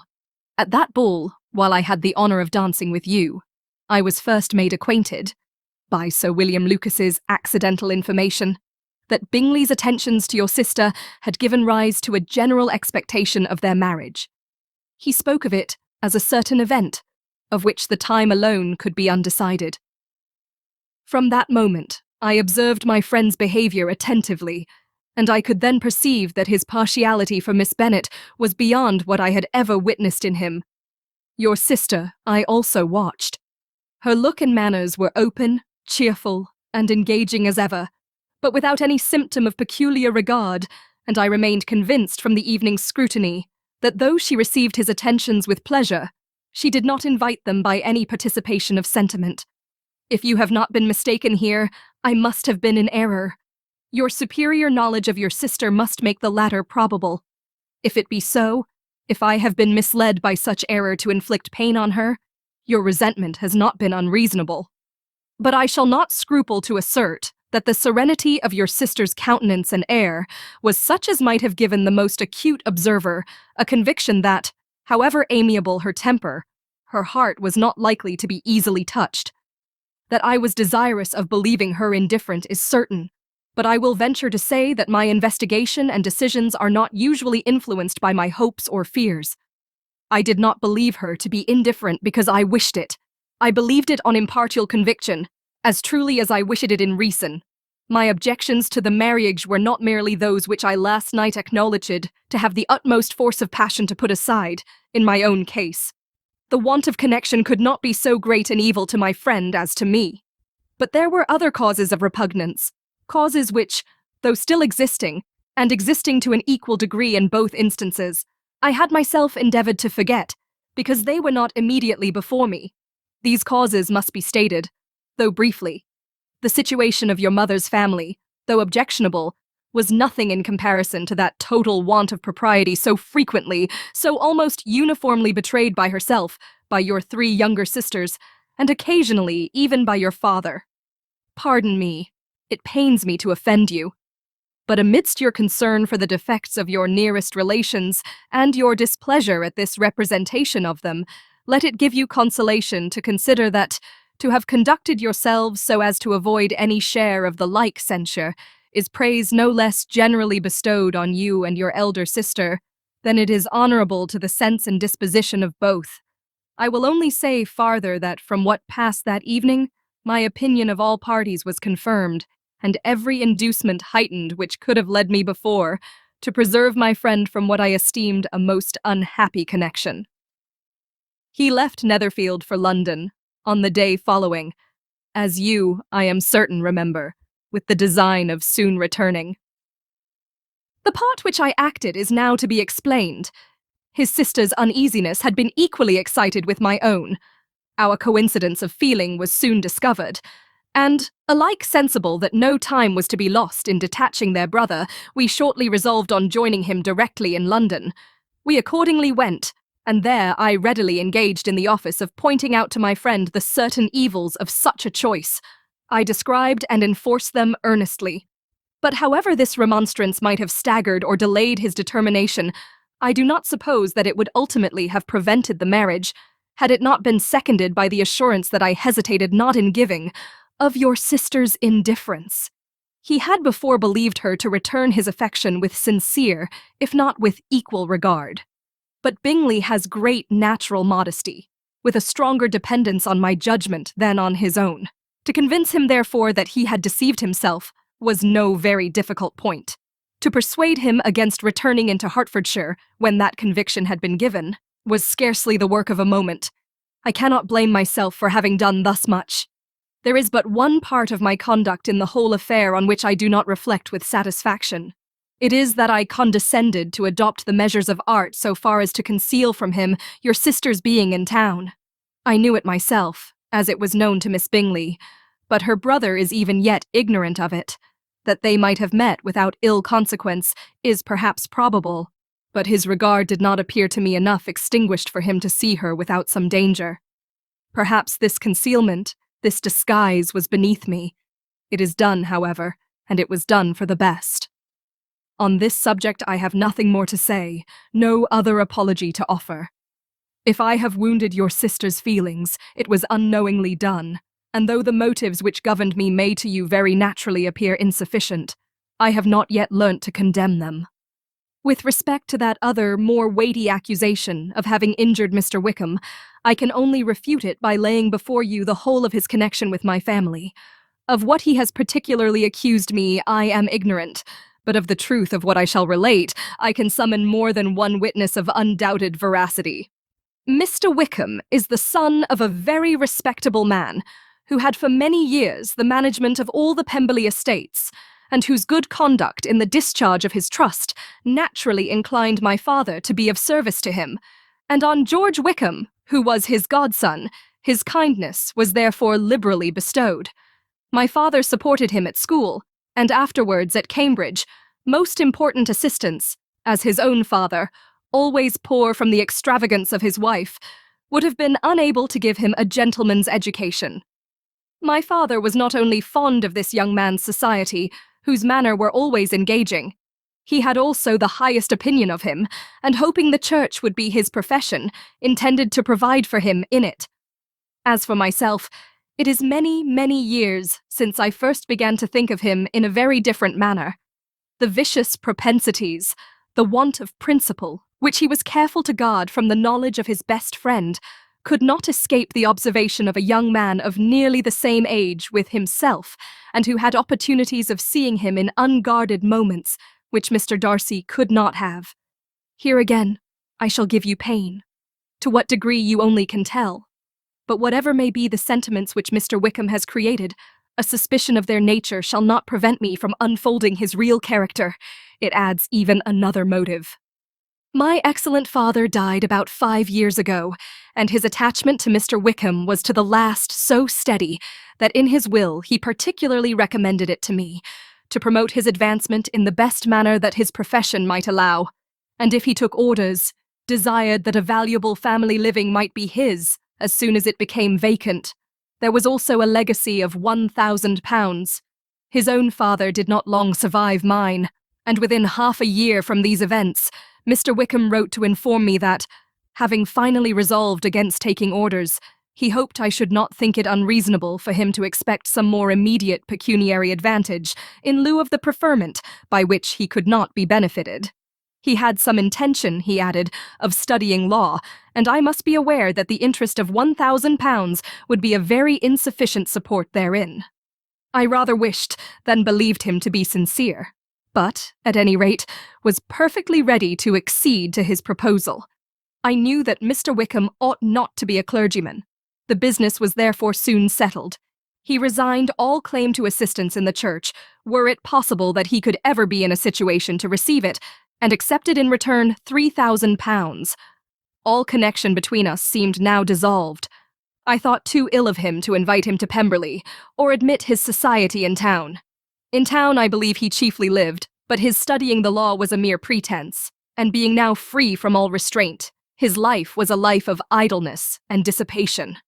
For about 3 years I heard little of him, but on the decease of the incumbent of the living which had been designed for him, he applied to me again by letter for the presentation. His circumstances, he assured me, and I had no difficulty in believing it, were exceedingly bad. He had found the law a most unprofitable study, and was now absolutely resolved on being ordained, if I would present him to the living in question, of which he trusted there could be little doubt, as he was well assured that I had no other person to provide for, and I could not have forgotten my revered father's intentions. You will hardly blame me for refusing to comply with this entreaty, or for resisting every repetition to it. His resentment was in proportion to the distress of his circumstances, and he was doubtless as violent in his abuse of me to others as in his reproaches to myself. After this period, every appearance of acquaintance was dropped. How he lived I know not, but last summer he was again most painfully obtruded on my notice. I must now mention a circumstance which I would wish to forget myself, and which no obligation less than the present should induce me to unfold to any human being. Having said thus much, I feel no doubt of your secrecy. My sister, who is more than 10 years my junior, was left to the guardianship of my mother's nephew, Colonel Fitzwilliam, and myself.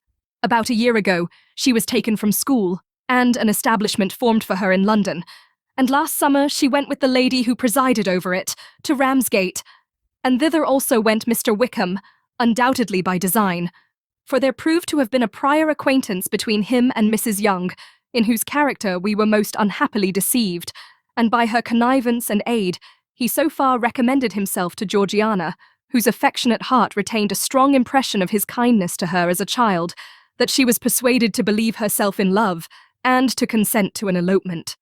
She was then but 15, which must be her excuse, and after stating her imprudence, I am happy to add that I owed the knowledge of it to herself. I joined them unexpectedly a day or two before the intended elopement, and then Georgiana, unable to support the idea of grieving and offending a brother whom she almost looked up to as a father, acknowledged the whole to me. You may imagine what I felt and how I acted. Regard for my sister's credit and feelings prevented any public exposure, but I wrote to Mr. Wickham, who left the place immediately, and Mrs. Young was of course removed from her charge. Mr. Wickham's chief object was unquestionably my sister's fortune, which is £30,000, but I cannot help supposing that the hope of revenging himself on me was a strong inducement. His revenge would have been complete indeed. This, madam, is a faithful narrative of every event in which we have been concerned together, and if you do not absolutely reject it as false, you will, I hope, acquit me henceforth of cruelty towards Mr. Wickham. I know not in what manner, under what form of falsehood he had imposed on you, but his success is not perhaps to be wondered at. Ignorant as you previously were of everything concerning either, detection could not be in your power, and suspicion certainly not in your inclination. You may possibly wonder why all this was not told you last night, but I was not then master enough of myself to know what could or ought to be revealed. For the truth of everything here related, I can appeal more particularly to the testimony of Colonel Fitzwilliam, who, from our near relationship and constant intimacy, and still more, as one of the executors of my father's will, has been unavoidably acquainted with every particular of these transactions. If your abhorrence of me should make my assertions valueless, you cannot be prevented by the same cause from confiding in my cousin, and that there may be the possibility of consulting him, I shall endeavour to find some opportunity of putting this letter in your hands in the course of the morning. I will only add, God bless you, Fitzwilliam Darcy. Chapter 36. If Elizabeth, when Mr. Darcy gave her the letter, did not expect it to contain a renewal of his offers, She had formed no expectation at all of its contents. But such as they were, it may well be supposed how eagerly she went through them, and what a contrariety of emotion they excited. Her feelings as she read were scarcely to be defined.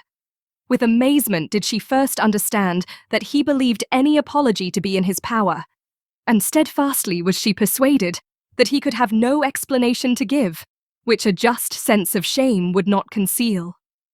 With a strong prejudice against everything he might say, she began his account of what had happened at Netherfield.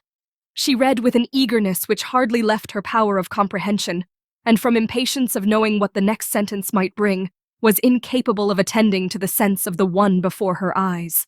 His belief of her sister's insensibility she instantly resolved to be false, and his account of the real, the worst objections to the match, made her too angry to have any wish of doing him justice. He expressed no regret for what he had done, which satisfied her. His style was not penitent, but haughty. It was all pride and insolence.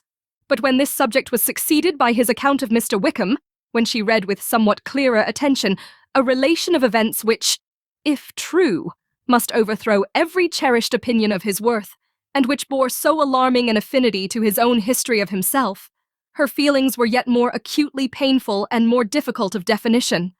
Astonishment, apprehension, and even horror oppressed her. She wished to discredit it entirely, repeatedly exclaiming, "This must be false! This cannot be! This must be the grossest falsehood!" And when she had gone through the whole letter, though scarcely knowing anything of the last page or two, put it hastily away, protesting that she would not regard it, that she would never look in it again. In this perturbed state of mind, with thoughts that could rest on nothing, she walked on. But it would not do. In half a minute the letter was unfolded again, and collecting herself as well as she could, she again began the mortifying perusal of all that related to Wickham, and commanded herself so far as to examine the meaning of every sentence. The account of his connection with the Pemberley family was exactly what he had related himself, and the kindness of the late Mr. Darcy, though she had not before known its extent, agreed equally well with his own words. So far each recital confirmed the other, but when she came to the will, the difference was great. What Wickham had said of the living was fresh in her memory, and as she recalled his very words, it was impossible not to feel that there was gross duplicity on one side or the other, and for a few moments she flattered herself that her wishes did not err. But when she read and reread with the closest attention the particulars immediately following of Wickham's resigning all pretensions to the living, of his receiving in lieu so considerable a sum as £3,000, again was she forced to hesitate. She put down the letter, weighed every circumstance with what she meant to be impartiality, deliberated on the probability of each statement, but with little success. On both sides it was only assertion. Again she read on, but every line proved more clearly that the affair, which she had believed it impossible that any contrivance could so represent as to render Mr. Darcy's conduct in it less than infamous, was capable of a turn which must make him entirely blameless throughout the whole. The extravagance and general profligacy which he scrupled not to lay at Mr. Wickham's charge exceedingly shocked her, the more so as she could bring no proof of its injustice. She had never heard of him before his entrance into the Aidshire militia, in which he had engaged at the persuasion of the young man who, on meeting him accidentally in town, had there renewed a slight acquaintance. Of his former way of life, nothing had been known in Hertfordshire, but what he told himself. As to his real character, had information been in her power, she had never felt a wish of inquiring. His countenance, voice, and manner had established him at once in the possession of every virtue.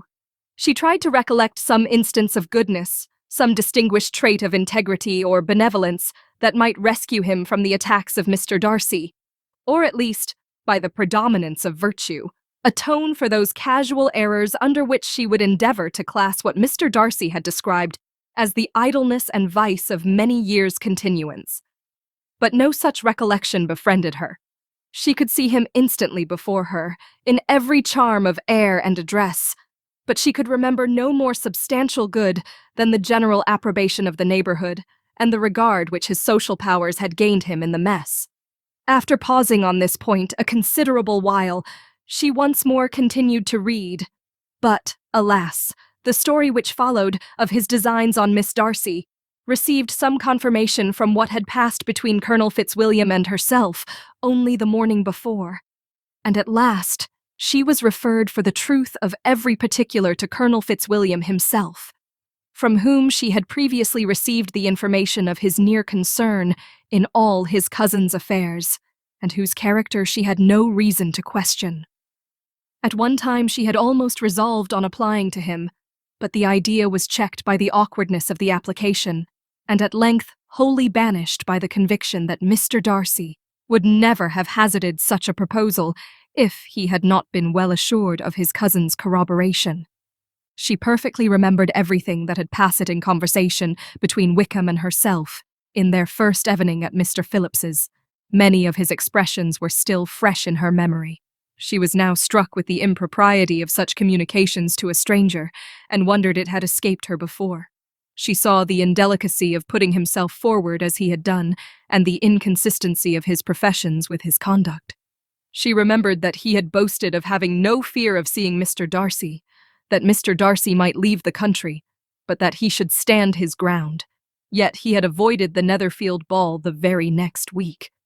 She remembered also that, till the Netherfield family had quitted the country, he had told his story to no one but herself, but that after their removal, it had been everywhere discussed, that he had then no reserves, no scruples in sinking Mr. Darcy's character, though he had assured her that respect for the father would always prevent his exposing the son. How differently did everything now appear in which he was concerned. His attentions to Miss King were now the consequence of views solely and hatefully mercenary, and the mediocrity of her fortune proved no longer the moderation of his wishes, but his eagerness to grasp at anything. His behaviour to herself could now have had no tolerable motive. He had either been deceived with regard to her fortune, or had been gratifying his vanity by encouraging the preference which she believed she had most incautiously shown. Every lingering struggle in his favour grew fainter and fainter, and in farther justification of Mr. Darcy, she could not but allow Mr. Bingley, when questioned by Jane, had long ago asserted his blamelessness in the affair.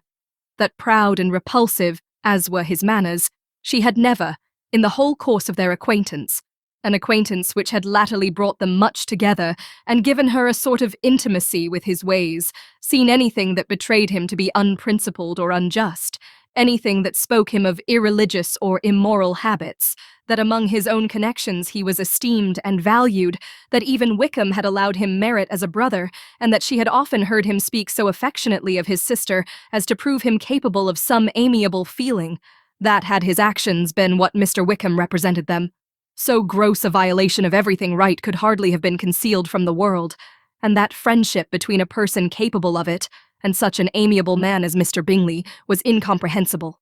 She grew absolutely ashamed of herself.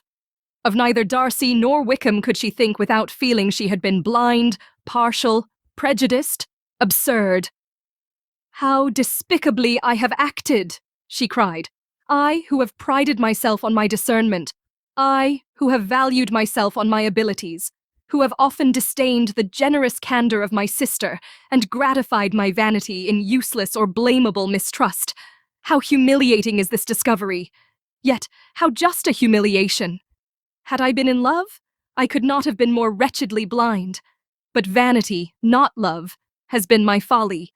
Pleased with the preference of one and offended by the neglect of the other, on the very beginning of our acquaintance, I have courted prepossession and ignorance, and driven reason away, where either were concerned. Till this moment, I never knew myself." From herself to Jane, from Jane to Bingley, her thoughts were in a line which soon brought to her recollection that Mr. Darcy's explanation there had appeared very insufficient, and she read it again. Widely different was the effect of a second perusal. How could she deny that credit to his assertions in one instance, which she had been obliged to give in the other? He declared himself to be totally unsuspicious of her sister's attachment, and she could not help remembering what Charlotte's opinion had always been.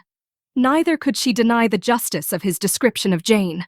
She felt that Jane's feelings, though fervent, were little displayed, and that there was a constant complacency in her air and manner, not often united with great sensibility. When she came to that part of the letter in which her family were mentioned in terms of such mortifying, yet merited reproach, her sense of shame was severe.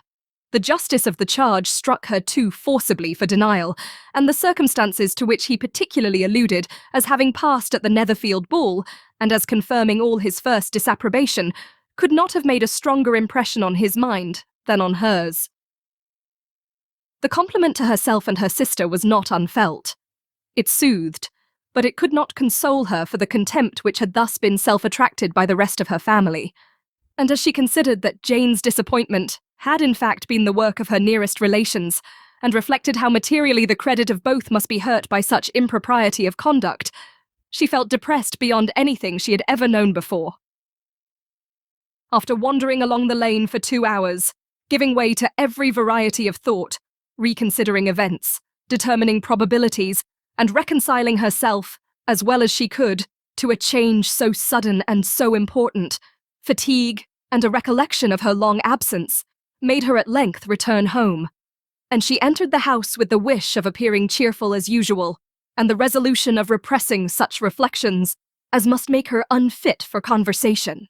She was immediately told that the 2 gentlemen from Rosings had each called during her absence. Mr. Darcy, only for a few minutes to take leave, but that Colonel Fitzwilliam had been sitting with them at least an hour, hoping for her return, and almost resolving to walk after her till she could be found. Elizabeth could but just affect concern in missing him. She really rejoiced at it. Colonel Fitzwilliam was no longer an object. She could think only of her letter. Chapter 37. The 2 gentlemen left Rosings the next morning, and Mr. Collins, having been in waiting near the lodges to make them his parting obeisance, was able to bring home the pleasing intelligence of their appearing in very good health and in as tolerable spirits as could be expected after the melancholy scene so lately gone through at Rosings. To Rosings he then hastened, to console Lady Catherine and her daughter, and on his return brought back, with great satisfaction, a message from her ladyship, importing that she felt herself so dull as to make her very desirous of having them all to dine with her. Elizabeth could not see Lady Catherine without recollecting that, had she chosen it, she might by this time have been presented to her as her future niece. Nor could she think, without a smile, of what her ladyship's indignation would have been. What would she have said? How would she have behaved? Were questions with which she amused herself. Their first subject was the diminution of the Rosings party. "I assure you, I feel it exceedingly," said Lady Catherine. "I believe no one feels the loss of friends so much as I do. But I am particularly attached to these young men, and know them to be so much attached to me. They were excessively sorry to go, but so they always are. The dear Colonel rallied his spirits tolerably till just at last, but Darcy seemed to feel it most acutely, more, I think, than last year. His attachment to Rosings certainly increases." Mr. Collins had a compliment and an allusion to throw in here, which were kindly smiled on by the mother and daughter. Lady Catherine observed, after dinner, that Miss Bennet seemed out of spirits, and immediately accounting for it by herself, by supposing that she did not like to go home again so soon, she added, "But if that is the case, you must write to your mother, and beg that you may stay a little longer. Mrs. Collins will be very glad of your company, I am sure."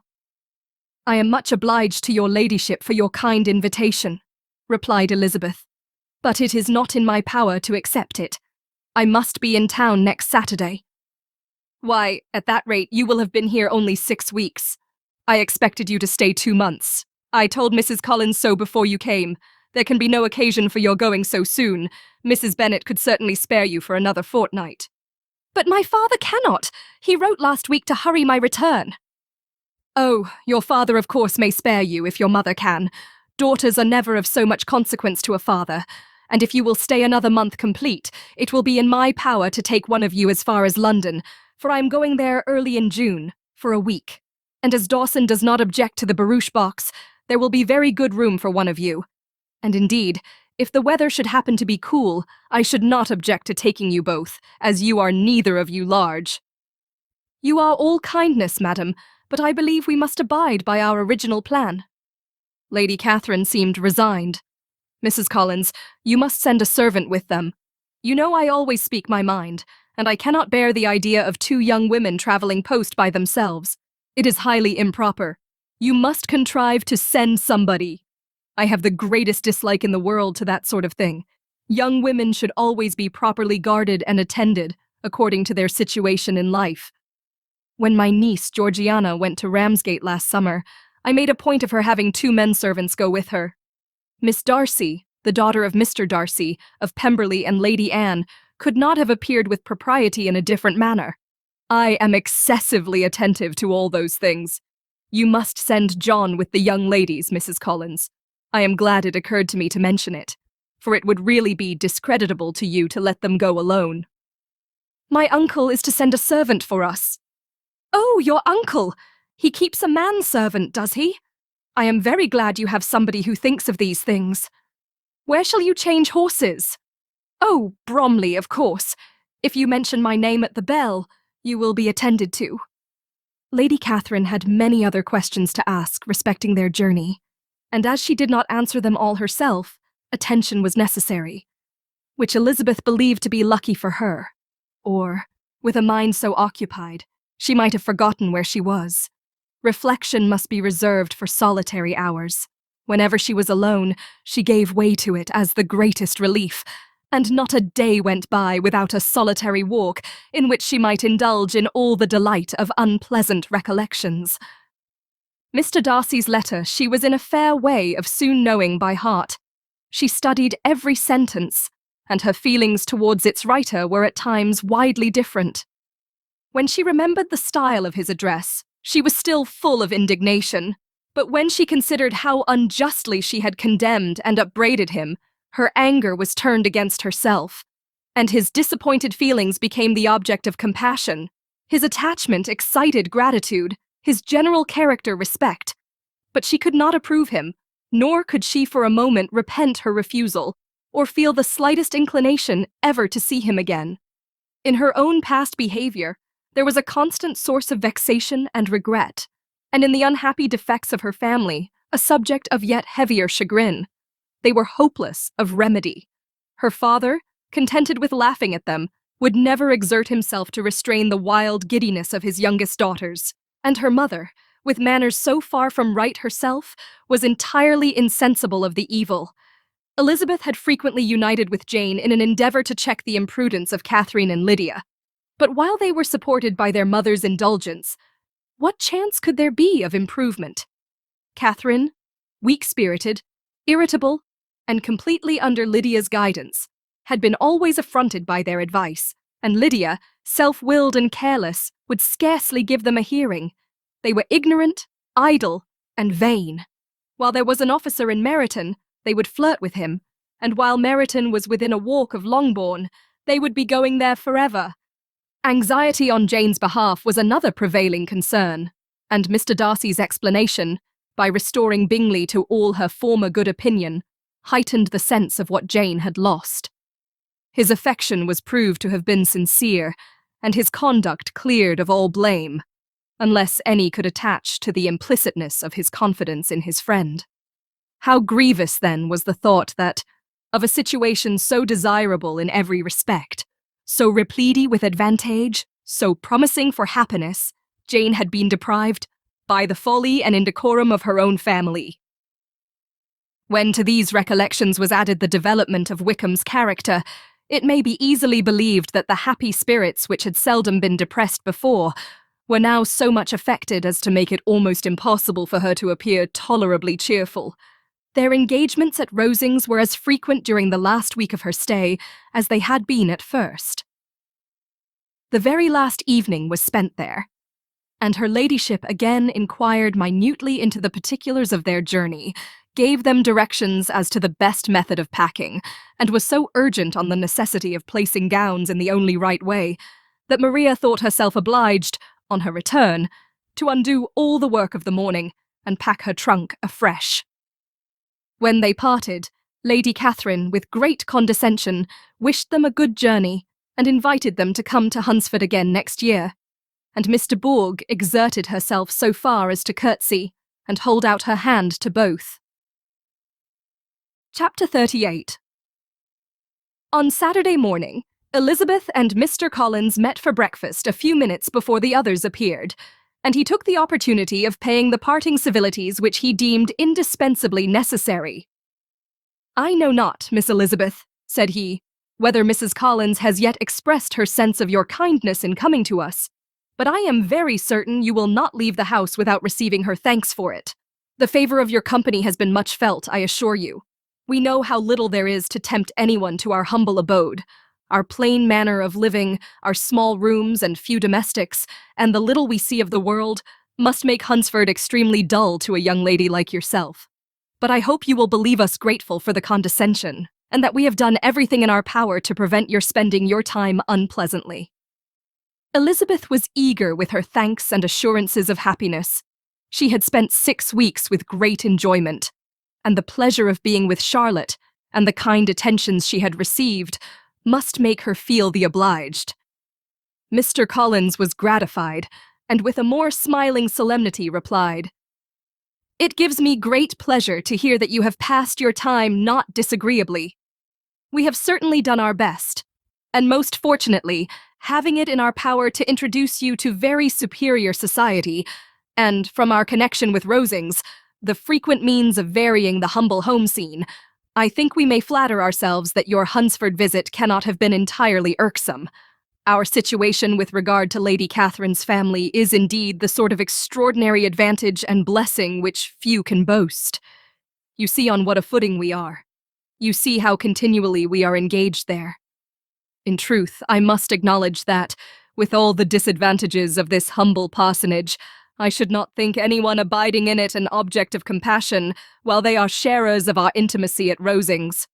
Words were insufficient for the elevation of his feelings, and he was obliged to walk about the room, while Elizabeth tried to unite civility and truth in a few short sentences. "You may, in fact, carry a very favourable report of us into Hertfordshire, my dear cousin. I flatter myself at least that you will be able to do so. Lady Catherine's great attentions to Mrs. Collins you have been a daily witness of, and altogether I trust it does not appear that your friend has drawn an unfortunate. But on this point it will be as well to be silent. Only let me assure you, my dear Miss Elizabeth, that I can from my heart most cordially wish you equal felicity in marriage. My dear Charlotte and I have but one mind and one way of thinking. There is in everything a most remarkable resemblance of character and ideas between us. We seem to have been designed for each other." Elizabeth could safely say that it was a great happiness where that was the case, and with equal sincerity could add that she firmly believed and rejoiced in his domestic comforts. She was not sorry, however, to have the recital of them interrupted by the lady from whom they sprang. Poor Charlotte! It was melancholy to leave her to such society, but she had chosen it with her eyes open, and though evidently regretting that her visitors were to go, she did not seem to ask for compassion. Her home and her housekeeping, her parish and her poultry, and all their dependent concerns had not yet lost their charms. At length the chaise arrived, the trunks were fastened on, the parcels placed within, and it was pronounced to be ready. After an affectionate parting between the friends, Elizabeth was attended to the carriage by Mr. Collins, and as they walked down the garden, he was commissioning her with his best respects to all her family, not forgetting his thanks for the kindness he had received at Longbourn in the winter, and his compliments to Mr. and Mrs. Gardiner, though unknown. He then handed her in, Maria followed, and the door was on the point of being closed, when he suddenly reminded them, with some consternation, that they had hitherto forgotten to leave any message for the ladies at Rosings. "But," he added, "you will of course wish to have your humble respects delivered to them, with your grateful thanks for their kindness to you while you have been here." Elizabeth made no objection. The door was then allowed to be shut, and the carriage drove off. "Good gracious!" cried Maria after a few minutes' silence. "It seems but a day or two since we first came, and yet how many things have happened!" "A great many indeed," said her companion with a sigh. "We have dined 9 times at Rosings, besides drinking tea there twice. How much I shall have to tell!" Elizabeth added privately, and how much I shall have to conceal. Their journey was performed without much conversation or any alarm, and within 4 hours of their leaving Hunsford, they reached Mr. Gardiner's house, where they were to remain a few days. Jane looked well, and Elizabeth had little opportunity of studying her spirits, amidst the various engagements which the kindness of her aunt had reserved for them. But Jane was to go home with her, and at Longbourn there would be leisure enough for observation. It was not without an effort, meanwhile, that she could wait even for Longbourn, before she told her sister of Mr. Darcy's proposals. To know that she had the power of revealing what would so exceedingly astonish Jane, and must, at the same time, so highly gratify whatever of her own vanity she had not yet been able to reason away, was such a temptation to openness as nothing could have conquered but the state of indecision in which she remained as to the extent of what she should communicate, and her fear, if she once entered on the subject, of being hurried into repeating something of Bingley which might only grieve her sister further. Chapter 39. It was the second week in May, in which the 3 young ladies set out together from Gracechurch Street for the town of in Hertfordshire, and as they drew near the appointed inn where Mr. Bennet's carriage was to meet them, they quickly perceived, in token of the coachman's punctuality, both Kitty and Lydia looking out of a dining-room upstairs. These 2 girls had been above an hour in the place, happily employed in visiting an opposite milliner, watching the sentinel on guard, and dressing a salad and cucumber. After welcoming their sisters, they triumphantly displayed a table set out with such cold meat as an inn larder usually affords, exclaiming, "Is not this nice? Is not this an agreeable surprise?" "And we mean to treat you all," added Lydia, "but you must lend us the money, for we have just spent ours at the shop out there." Then, showing her purchases, "Look here, I have bought this bonnet. I do not think it is very pretty, but I thought I might as well buy it as not. I shall pull it to pieces as soon as I get home, and see if I can make it up any better." And when her sisters abused it as ugly, she added with perfect unconcern, "Oh, but there were 2 or 3 much uglier in the shop, and when I have bought some prettier coloured satin to trim it with fresh, I think it will be very tolerable. Besides, it will not much signify what one wears this summer, after the Shire have left Meryton, and they are going in a fortnight." "Are they indeed?" cried Elizabeth, with the greatest satisfaction. "They are going to be encamped near Brighton, and I do so want Papa to take us all there for the summer. It would be such a delicious scheme, and I dare say would hardly cost anything at all. Mamma would like to go too, of all things. Only think what a miserable summer else we shall have." "Yes," thought Elizabeth, "that would be a delightful scheme indeed, and completely do for us at once. Good heaven! Brighton, and a whole campful of soldiers to us, who have been overset already by one poor regiment of militia and the monthly balls of Meryton." "Now I have got some news for you," said Lydia, as they sat down at table. "What do you think? It is excellent news, capital news, and about a certain person we all like." Jane and Elizabeth looked at each other, and the waiter was told he need not stay. Lydia laughed and said, "Aye, that is just like your formality and discretion. You thought the waiter must not hear, as if he cared. I dare say he often hears worse things said than I am going to say. But he is an ugly fellow. I am glad he is gone. I never saw such a long chin in my life. Well, but now for my news. It is about dear Wickham. Too good for the waiter, is it not? There is no danger of Wickham's marrying Mary King. There's for you. She is gone down to her uncle at Liverpool, gone to stay. Wickham is safe." "And Mary King is safe," added Elizabeth. "Safe from a connection imprudent as to fortune. She is a great fool for going away, if she liked him." "But I hope there is no strong attachment on either side," said Jane. "I am sure there is not on his. I will answer for it, he never cared 3 straws about her. Who could about such a nasty little freckled thing?" Elizabeth was shocked to think that, however incapable of such coarseness of expression herself, the coarseness of the sentiment was little other than her own breast had harboured and fancied liberal. As soon as all had ate, and the elder ones paid, the carriage was ordered, and after some contrivance, the whole party, with all their boxes, work-bags, and parcels, and the unwelcome addition of Kitty's and Lydia's purchases, were seated in it. "How nicely we are all crammed in!" cried Lydia. "I am glad I bought my bonnet, if it is only for the fun of having another bandbox. Well, now let us be quite comfortable and snug, and talk and laugh all the way home. And in the first place, let us hear what has happened to you all since you went away. Have you seen any pleasant men? Have you had any flirting? I was in great hopes that one of you would have got a husband before you came back. Jane will be quite an old maid soon, I declare. She is almost 23. Lord, how ashamed I should be of not being married before 23. My Aunt Phillips wants you so to get husbands, you can't think. She says Lizzie had better have taken Mr. Collins, but I do not think there would have been any fun in it. Lord, how I should like to be married before any of you, and then I would chaperone you about to all the balls. Dear me, we had such a good piece of fun the other day at Colonel Forster's. Kitty and me were to spend the day there, and Mrs. Forster promised to have a little dance in the evening. By the by, Mrs. Forster and me are such friends. And so she asked the two Harringtons to come, but Harriet was ill, and so Pen was forced to come by herself. And then, what do you think we did? We dressed up Chamberlain in woman's clothes on purpose to pass for a lady. Only think what fun. Not a soul knew of it, but Colonel and Mrs. Forster and Kitty and me, except my aunt, for we were forced to borrow one of her gowns, and you cannot imagine how well he looked. When Denny and Wickham and Pratt and 2 or 3 more of the men came in, they did not know him in the least.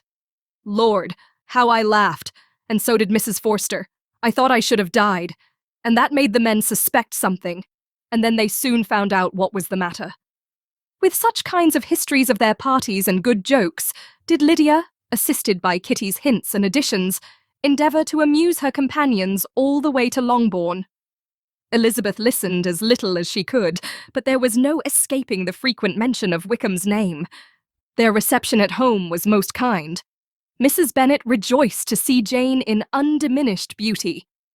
And more than once during dinner did Mr. Bennet say voluntarily to Elizabeth, "I am glad you are come back, Lizzie."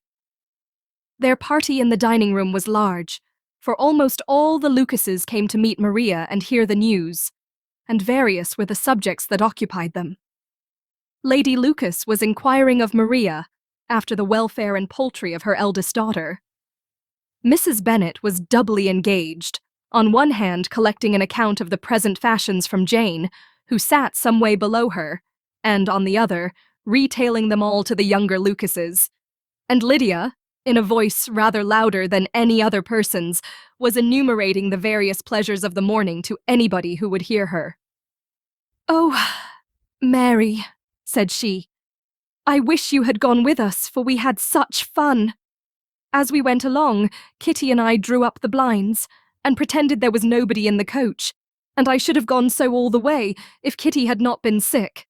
And when we got to the George, I do think we behaved very handsomely, for we treated the other 3 with the nicest cold luncheon in the world, and if you would have gone, we would have treated you too. And then when we came away, it was such fun. I thought we never should have got into the coach. I was ready to die of laughter. And then we were so merry all the way home. We talked and laughed so loud that anybody might have heard us 10 miles off." To this, Mary very gravely replied, "Far be it from me, my dear sister, to depreciate such pleasures. They would doubtless be congenial with the generality of female minds, but I confess they would have no charms for me. I should infinitely prefer a book." But of this answer, Lydia heard not a word. She seldom listened to anybody for more than half a minute, and never attended to Mary at all. In the afternoon, Lydia was urgent with the rest of the girls to walk to Meryton and to see how everybody went on, but Elizabeth steadily opposed the scheme. It should not be said that the Miss Bennets could not be at home half a day before they were in pursuit of the officers. There was another reason, too, for her opposition. She dreaded seeing Mr. Wickham again, and was resolved to avoid it as long as possible. The comfort to her of the regiment's approaching removal was indeed beyond expression. In a fortnight they were to go, and once gone, She hoped there could be nothing more to plague her on his account. She had not been many hours at home before she found that the Brighton scheme, of which Lydia had given them a hint at the inn, was under frequent discussion between her parents. Elizabeth saw directly that her father had not the smallest intention of yielding, but his answers were at the same time so vague and equivocal that her mother, though often disheartened, had never yet despaired of succeeding at last. Chapter 40. Elizabeth's impatience to acquaint Jane with what had happened could no longer be overcome, and at length, resolving to suppress every particular in which her sister was concerned, and preparing her to be surprised, she related to her the next morning the chief of the scene between Mr. Darcy and herself. Miss Bennet's astonishment was soon lessened by the strong sisterly partiality which made any admiration of Elizabeth appear perfectly natural, and all surprise was shortly lost in other feelings. She was sorry that Mr. Darcy should have delivered his sentiments in a manner so little suited to recommend them, but still more was she grieved for the unhappiness which her sister's refusal must have given him. "His being so sure of succeeding was wrong," said she, "and certainly ought not to have appeared, but consider how much it must increase his disappointment." "Indeed," replied Elizabeth, "I am heartily sorry for him, but he has other feelings, which will probably soon drive away his regard for me. You do not blame me, however, for refusing him." "Blame you? Oh no. But you blame me for having spoken so warmly of Wickham?" "No, I do not know that you were wrong in saying what you did." "But you will know it, when I tell you what happened the very next day." She then spoke of the letter, repeating the whole of its contents as far as they concerned George Wickham. What a stroke was this for poor Jane, who would willingly have gone through the world without believing that so much wickedness existed in the whole race of mankind as was here collected in one individual. Nor was Darcy's vindication, though grateful to her feelings, capable of consoling her for such discovery. Most earnestly did she labor to prove the probability of error and seek to clear the one without involving the other. "This will not do," said Elizabeth. "You never will be able to make both of them good for anything. Take your choice, but you must be satisfied with only one. There is but such a quantity of merit between them, just enough to make one good sort of man, and of late it has been shifting about pretty much. For my part, I am inclined to believe it all Darcy's, but you shall do as you choose." It was some time, however, before a smile could be extorted from Jane. "I do not know when I have been more shocked," said she. "Wickham so very bad. It is almost past belief. And poor Mr. Darcy. Dear Lizzie, only consider what he must have suffered. Such a disappointment, and with the knowledge of your ill opinion too, and having to relate such a thing of his sister. It is really too distressing. I am sure you must feel it so. Oh no, my regret and compassion are all done away by seeing you so full of both. I know you will do him such ample justice, that I am growing every moment more unconcerned and indifferent. Your profusion makes me saving, and if you lament over him much longer, my heart will be as light as a feather." Poor Wickham! There is such an expression of goodness in his countenance, such an openness and gentleness in his manner. There certainly was some great mismanagement in the education of those two young men. One has got all the goodness, and the other all the appearance of it. I never thought Mr. Darcy so deficient in the appearance of it as you used to do. And yet I meant to be uncommonly clever in taking so decided a dislike to him, without any reason. It is such a spur to one's genius, such an opening for wit, to have a dislike of that kind. One may be continually abusive without saying anything just, but one cannot always be laughing at a man without now, and then stumbling on something witty. Lizzie, when you first read that letter, I am sure you could not treat the matter as you do now. Indeed, I could not. I was uncomfortable enough, I may say unhappy, and with no one to speak to about what I felt, no Jane to comfort me, and say that I had not been so very weak and vain and nonsensical as I knew I had. Oh, how I wanted you! How unfortunate that you should have used such very strong expressions in speaking of Wickham to Mr. Darcy, for now they do appear wholly undeserved. Certainly. But the misfortune of speaking with bitterness is a most natural consequence of the prejudices I had been encouraging. There is one point on which I want your advice. I want to be told whether I ought, or ought not, to make our acquaintances in general understand Wickham's character." Miss Bennet paused a little, and then replied, "Surely there can be no occasion for exposing him so dreadfully. What is your opinion?" "That it ought not to be attempted. Mr. Darcy has not authorized me to make his communication public. On the contrary, every particular relative to his sister was meant to be kept as much as possible to myself, and if I endeavor to undeceive people as to the rest of his conduct, who will believe me? The general prejudice against Mr. Darcy is so violent that it would be the death of half the good people in Meryton to attempt to place him in an amiable light. I am not equal to it. Wickham will soon be gone, and therefore it will not signify to anyone here what he really is. Some time hence it will be all found out, and then we may laugh at their stupidity in not knowing it before. At present, I will say nothing about it." "You are quite right. To have his errors made public might ruin him forever. He is now, perhaps, sorry for what he has done, and anxious to re-establish a character. We must not make him desperate." The tumult of Elizabeth's mind was allayed by this conversation. She had got rid of 2 of the secrets which had weighed on her for a fortnight, and was certain of a willing listener in Jane whenever she might wish to talk again of either. But there was still something lurking behind, of which prudence forbade the disclosure.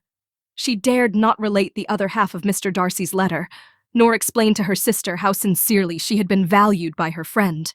Here was knowledge in which no one could partake, and she was sensible that nothing less than a perfect understanding between the parties could justify her in throwing off this last encumbrance of mystery. "And then," said she, "if that very improbable event should ever take place, I shall merely be able to tell what Bingley may tell in a much more agreeable manner himself. The liberty of communication cannot be mine, till it has lost all its value." She was now, on being settled at home, at leisure to observe the real state of her sister's spirits. Jane was not happy. She still cherished a very tender affection for Bingley. Having never even fancied herself in love before, her regard had all the warmth of first attachment, and, from her age and disposition, greater steadiness than most first attachments often boast, and so fervently did she value his remembrance, and prefer him to every other man, that all her good sense, and all her attention to the feelings of her friends, were requisite to check the indulgence of those regrets which must have been injurious to her own health and their tranquillity. "Well, Lizzie," said Mrs. Bennet one day, "what is your opinion now of this sad business of Jane's? For my part, I am determined never to speak of it again to anybody. I told my sister Phillips so the other day, but I cannot find out that Jane saw anything of him in London. Well, he is a very undeserving young man, and I do not suppose there's the least chance in the world of her ever getting him now. There is no talk of his coming to Netherfield again in the summer, and I have inquired of everybody, too, who is likely to know. I do not believe he will ever live at Netherfield any more. Oh, well, it is just as he chooses. Nobody wants him to come, though I shall always say he used my daughter extremely ill, and if I was her, I would not have put up with it. Well, my comfort is, I am sure Jane will die of a broken heart, and then he will be sorry for what he has done." But as Elizabeth could not receive comfort from any such expectation, she made no answer. "Well, Lizzie," continued her mother soon afterwards, "and so the Collinses live very comfortable, do they? Well, well, I only hope it will last. And what sort of table do they keep? Charlotte is an excellent manager, I dare say. If she is half as sharp as her mother, she is saving enough. There is nothing extravagant in their housekeeping, I dare say." "No, nothing at all." "A great deal of good management, depend upon it. Yes, yes. They will take care not to outrun their income. They will never be distressed for money. Well, much good may it do them. And so, I suppose, they often talk of having Longbourn when your father is dead. They look upon it as quite their own, I dare say, whenever that happens." "It was a subject which they could not mention before me." "No, it would have been strange if they had, but I make no doubt they often talk of it between themselves. Well, if they can be easy with an estate that is not lawfully their own, so much the better. I should be ashamed of having one that was only entailed on me.